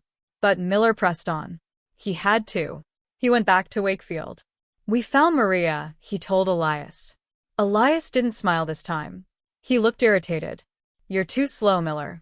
You're plotting. I gave you the clues months ago. Vertical. It took you 12 weeks. At this rate, I'll be dead before you find the collection. Why are you doing this, Elias? Why the riddles? Just tell us." "Because I am the author," Elias screamed, losing his composure for the first time since the London trial. "I am the creator. You are just the critics. You don't understand the work. You just see the mess. I want you to appreciate the placement, the irony, the cleaning lady under the dirt, the waitress in the noise, the student in the bridge to the future. It's poetry. It's not just murder, it's art." He was deluded. A grandiose narcissist trying to reframe his butchery as high culture. But in his madness, there was a method. Each burial was thematic. The location matched the victim. The waitress in the noise. The student in the bridge. The cleaner under the dirt. Miller realized he had the key. He didn't need maps. He needed to profile the missing women. He needed to find the poetic link between who they were and where Elias was working at the time. He went back to the files. The Manchester collection of jewelry. He picked out a ring. A silver band with a turquoise stone. Traced to Alice Harper. Librarian. Missing 2003. Librarian. Books. Silence. Knowledge. Where was Elias working in 2003? He was consulting on the renovation of the Central Library. The great circular reading room. Silence, Miller whispered. He put her in the silence. The library renovation involved the sub-basement, the archives, the stacks. Miller rushed to the library. He didn't look at the walls. He looked at the floor. The new floor. "Where's the foundation stone?" he asked the curator. "The new one? Laid in 2003. "In the atrium," the curator said. "Under the inscription." Miller looked at the inscription. "Knowledge is power." It was a heavy slate slab. Sealed. Alice is there, Miller thought. Under the words. This was the pattern. The horrific symmetry of Elias Thorne. The investigation accelerated. They weren't just searching blindly anymore. They were decoding a sick literature. But as they closed in on body number 4, a news report flashed on the TV in the incident room. Breaking news. Prison riot at HMP Wakefield. Wing A on fire. Casualties reported. Wing A, Elias's wing. Miller felt a cold spike of panic. Not for the safety of the guards, but for the safety of the monster. If Elias died, the map died with him. The remaining 16 women would stay lost in the concrete forever. "Get me a chopper," Miller yelled. "Get me to Wakefield." The screen showed smoke billowing from the Victorian prison. The sound of sirens. The chaos. The architect of death was now in the middle of a destruction he didn't plan. Or did he? Was this his final act? To burn the library of his mind before the readers could finish the book? Miller watched the smoke rise, praying to a god he didn't believe in that the devil was still breathing. Because without the devil, there would be no redemption for the lost souls of the city. The sky above HMP Wakefield was choked with black smoke, a funeral shroud billowing from the Victorian slate roof of Wing A. Below, The prison yard was a chaotic mosaic of flashing blue lights, riot squads in full carapace armor, and the frantic scurrying of paramedics. The air smelled of burning rubber, tear gas, and the metallic tang of blood. This was a Category A riot, the nightmare scenario for the prison service, but for Chief Inspector Miller, watching from the open door of the police helicopter as it touched down on the perimeter grass, it was something far worse. It was the potential burning of a map that led to 16 lost souls. Miller didn't wait for the rotors to stop. He jumped onto the wet grass, ducking low, running toward the command post. The noise was deafening, alarms wailing like banshees, dogs barking, the thud-thud-thud of baton rounds being fired inside the walls. He grabbed the incident commander, a man whose face was smeared with soot. Thorne. Where is Elias Thorne? Miller shouted over the din. We don't know. Wing A is compromised. The prisoners have control of the landing. He's a high-value target. If he dies, the investigation dies. I need a team in there now. The commander looked at the burning building. I can't send men into a furnace, Miller. We have to stabilize to hell with stabilization. Give me a vest.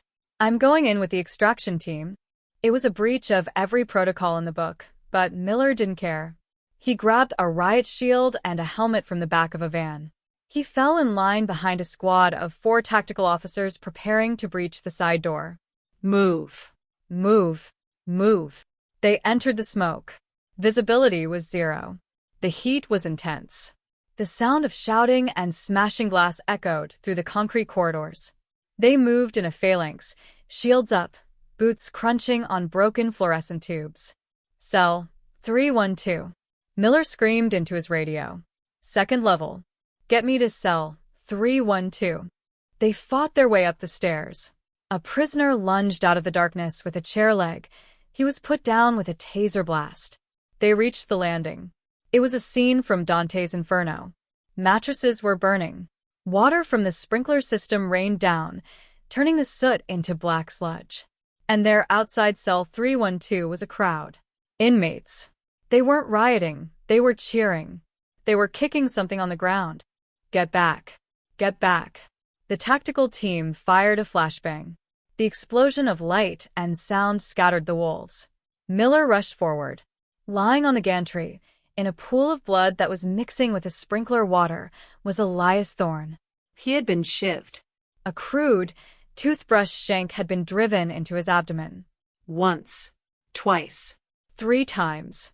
The monster of Ashburn Grove had finally met the justice of the yard. Miller dropped to his knees. He grabbed Elias's collar. Elias. Look at me. Stay with me. Elias's eyes were open, glassy, staring up at the smoke-filled ceiling. His lips were blue. He was going into shock. He tried to speak. A gurgle of blood bubbled up. The map, he wheezed. Don't talk. Just breathe. Miller pressed his hand over the wound, feeling the hot, sticky blood pumping out. Medic. We need a medic up here. Now. They dragged him out. Miller held the compress, his hands slick with the blood of the man he hated most in the world. It was a perverse tableau, the detective trying to save the serial killer, not out of mercy, but out of necessity. Every drop of blood that hit the floor was a coordinate lost. Every shallow breath was a potential dead end for a family waiting for closure. They got him to the ambulance. The paramedics worked frantically. He's hypovolemic. We're losing him. Miller jumped in the back. You keep him alive. You hear me? You keep him alive. As the ambulance screamed toward Pinderfield's hospital, Miller's phone rang. It was Hatcher. He was back in Manchester, at the library. He had no idea about the riot. Miller? We're at the library. We've lifted the stone. The knowledge is power slab. Miller wiped the blood from his phone screen.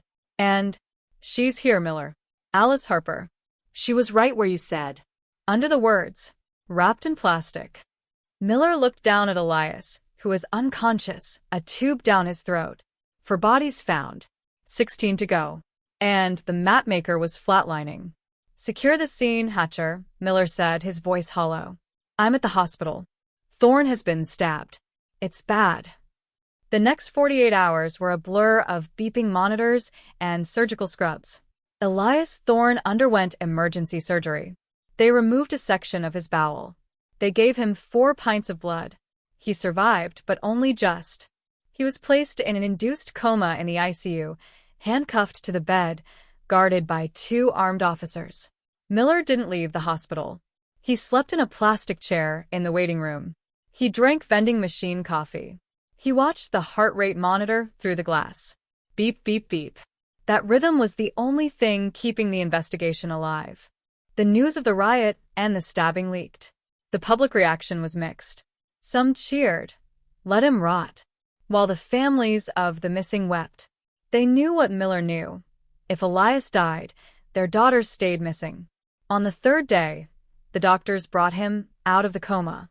Miller was there when he opened his eyes. Elias looked weak, pale, a shadow of the arrogant intellectual who had stood in the dock. The pain medication made his eyes drift. But when he saw Miller, a flicker of recognition returned. Miller pulled a chair close to the bed. He leaned in, invading the killer's personal space. "You almost checked out, Elias. You almost left without finishing the story." Elias licked his dry lips. His voice was a rasp, barely audible over the hum of the ventilator. "Critics," he whispered. "Always critics." "Alice Harper is found," Miller said. "Under the library stone. That's 4. We have 16 left. The doctors say you're weak. You might get an infection. You might not make it through the week. Do you want to die with your secrets, or do you want to be remembered as the genius you think you are?" Elias tried to smile, but winced in pain. Genius is never appreciated in its time. "Cut the crap. Where are they?" "The map, Elias. The Manchester collection. Give me the key." Elias closed his eyes. He breathed heavily. For a moment, Miller thought he had drifted back into unconsciousness. Then he spoke. "Connect the dots." "What dots?" "The locations. The bridge. The wall. The lift. The library. Put them on the map." Miller pulled out a map of Manchester. He had already marked the 4 find spots. Bridge north. Motorway east. Plaza center. Library south center. "I have them marked. They're scattered. There's no pattern." "Look bigger," Elias wheezed. "The constellation. Constellation. I told you it's art. It's the serpent. The serpent. Serpens caput. The head of the snake." Miller stared at the map. He tried to visualize the stars. Serpens caput. A winding line of stars. The remaining 12 are the body. The last 4 are the tail. He was building a constellation out of corpses, using the city of Manchester as his celestial canvas. "Where is the next star, Elias? Where is the neck of the serpent?" Elias coughed, the machine beeping rapidly. "The Opera House. 2004. The acoustics were dead. The Opera House? Soundproofing beneath the stage. She loved to sing." Miller stood up. "The Opera House renovation. 2004. Who?" "I don't remember names. Just the voice. Soprano." Miller ran out of the room. He called Hatcher. "The Opera House. Under the stage. Soundproofing. Look for a missing singer from 2004. The team scrambled. The investigation had turned into a frantic game of astronomical data. They checked the missing persons database. Name: Elena Rostova. Opera student. Missing February 2004. Last seen leaving a rehearsal. Miller looked at the map. If the library was the jaw of the serpent and the opera house was the neck, he drew a line. It fit. The curve was beginning to form. Elias Thorne hadn't just hidden bodies. He had drawn a sigil across the city, a permanent mark of his presence that could only be seen from above. But as the police rushed to the opera house to tear up the floorboards of the orchestra pit, a new problem emerged at the hospital. The stabbing hadn't just damaged Elias's body, it had damaged his mind. The hypoxia, the lack of oxygen during the bleeding, was having an effect. He was becoming delirious. He was confusing the past and the present. He started talking to people who weren't there. Mother? Is the concrete mixed? It has to be wet, Mother. wet and heavy. Miller watched him. The master key was fracturing. Elias was losing the thread of his own intricate design. If his mind went before the map was complete, the constellation would be broken. They would be left with a half-finished picture and a dozen missing women still waiting in the dark. Miller grabbed a tape recorder. He sat by the bed. He decided to record every mumble, every delirious whisper. "The water," Elias muttered, his eyes rolling. "The water is too cold. The lock is rusted. Open the gate, let the boat through. She's in the hull, she's in the hull." Canal. He was talking about a canal. "Which lock, Elias? Which canal?" "Rochdale," he whispered. "Lock 84, the deep one. The mud acts like glue." Miller scribbled it down. Rochdale Canal. Lock 84. He was getting them. Slowly. Fragment by fragment. But then, Elias's eyes focused. He looked at Miller with sudden, terrifying clarity. The delirium vanished for a second. "You're enjoying this, aren't you, Miller?" he said, his voice stronger. "I'm doing my job." "No. You love the hunt. You love the puzzle. If I give you all of them, what will you have left? You're an old man. This case is the only thing keeping your heart beating. When I die, you die." It was a psychological dagger, sharper than the shiv in the prison. Elias was right. Miller had poured his entire life into this void.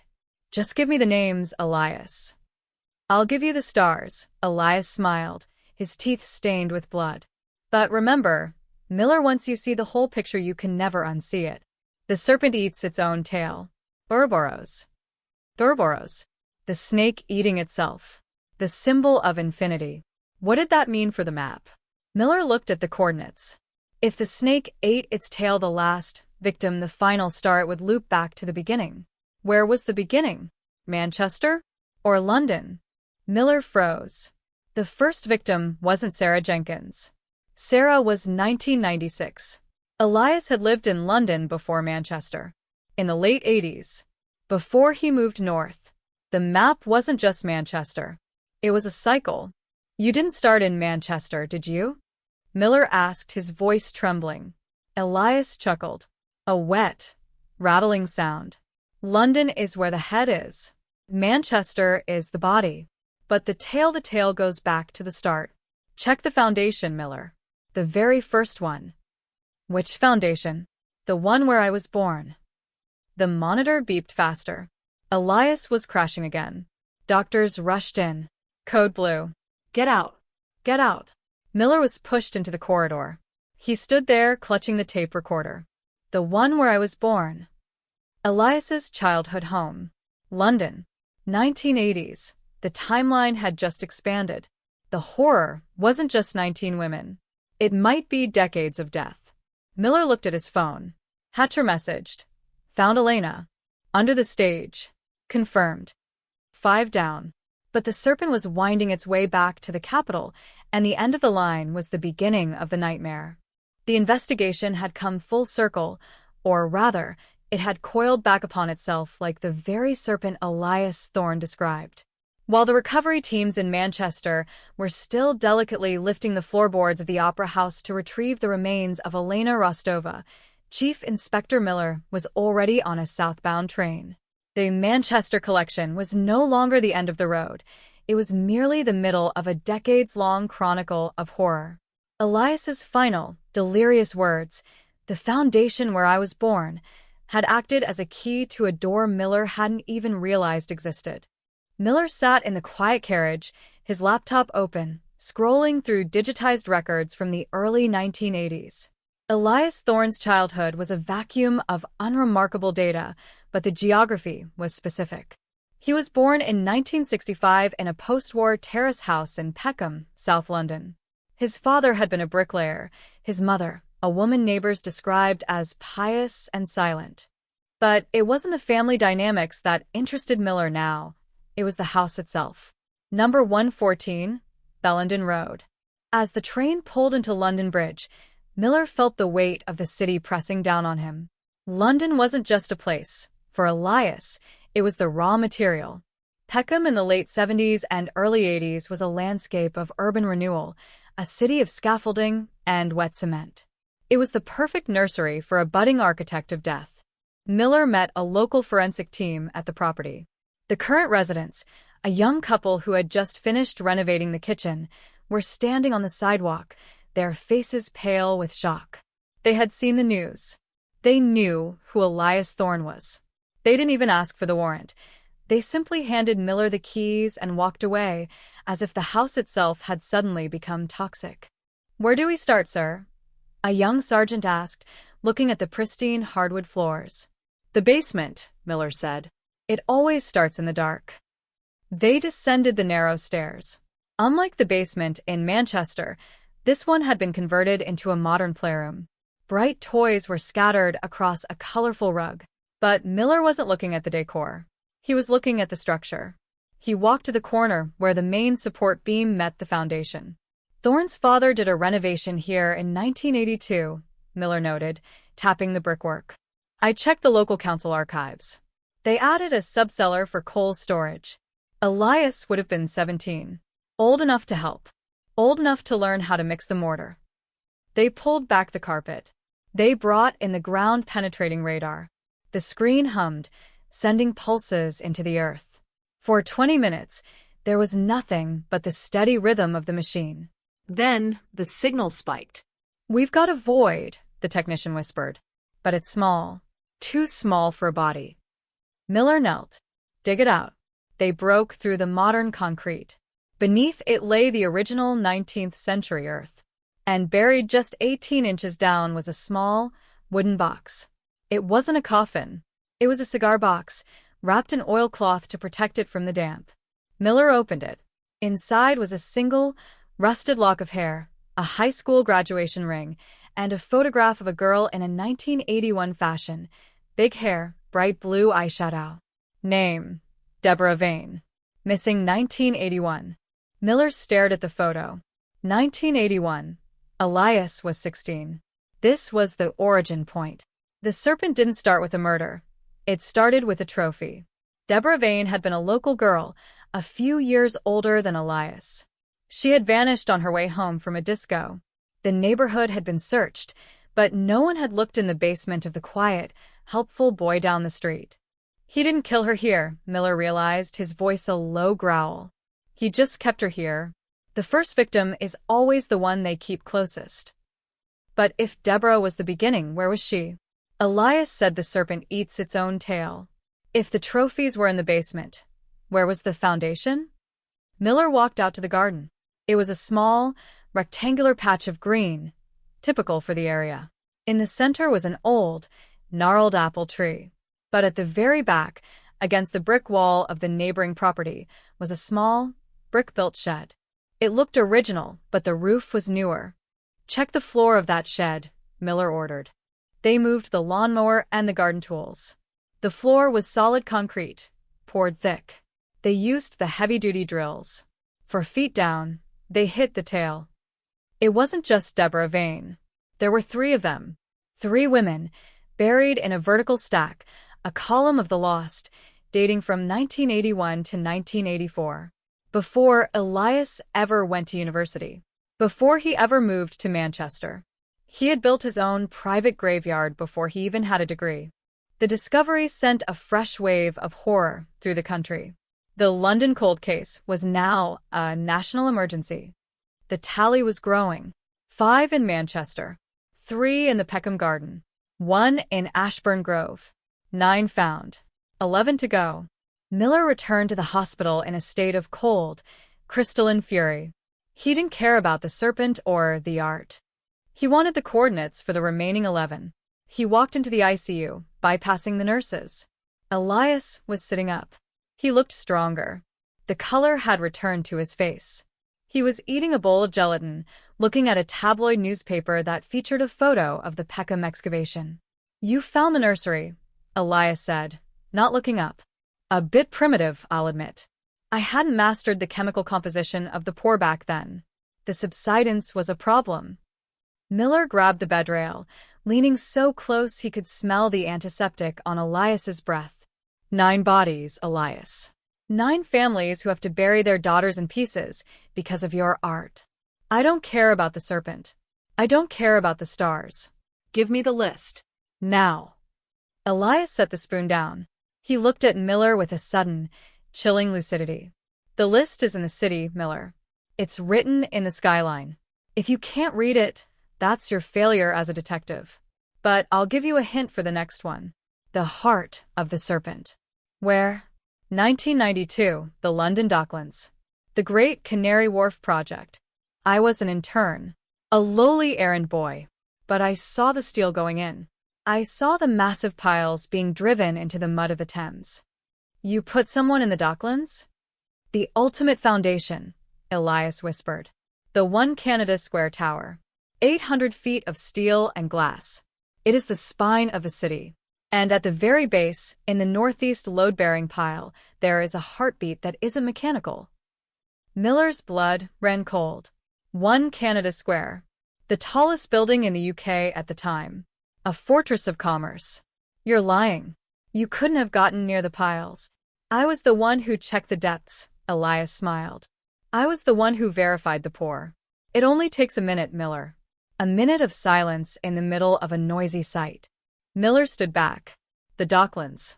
If he was telling the truth, the heart of the serpent was buried under 50,000 tons of concrete and steel. It was unrecoverable. It was the ultimate trophy. A victim that could never be retrieved without toppling the symbol of the British economy. Who is she, Elias? Does it matter? She is eternal now.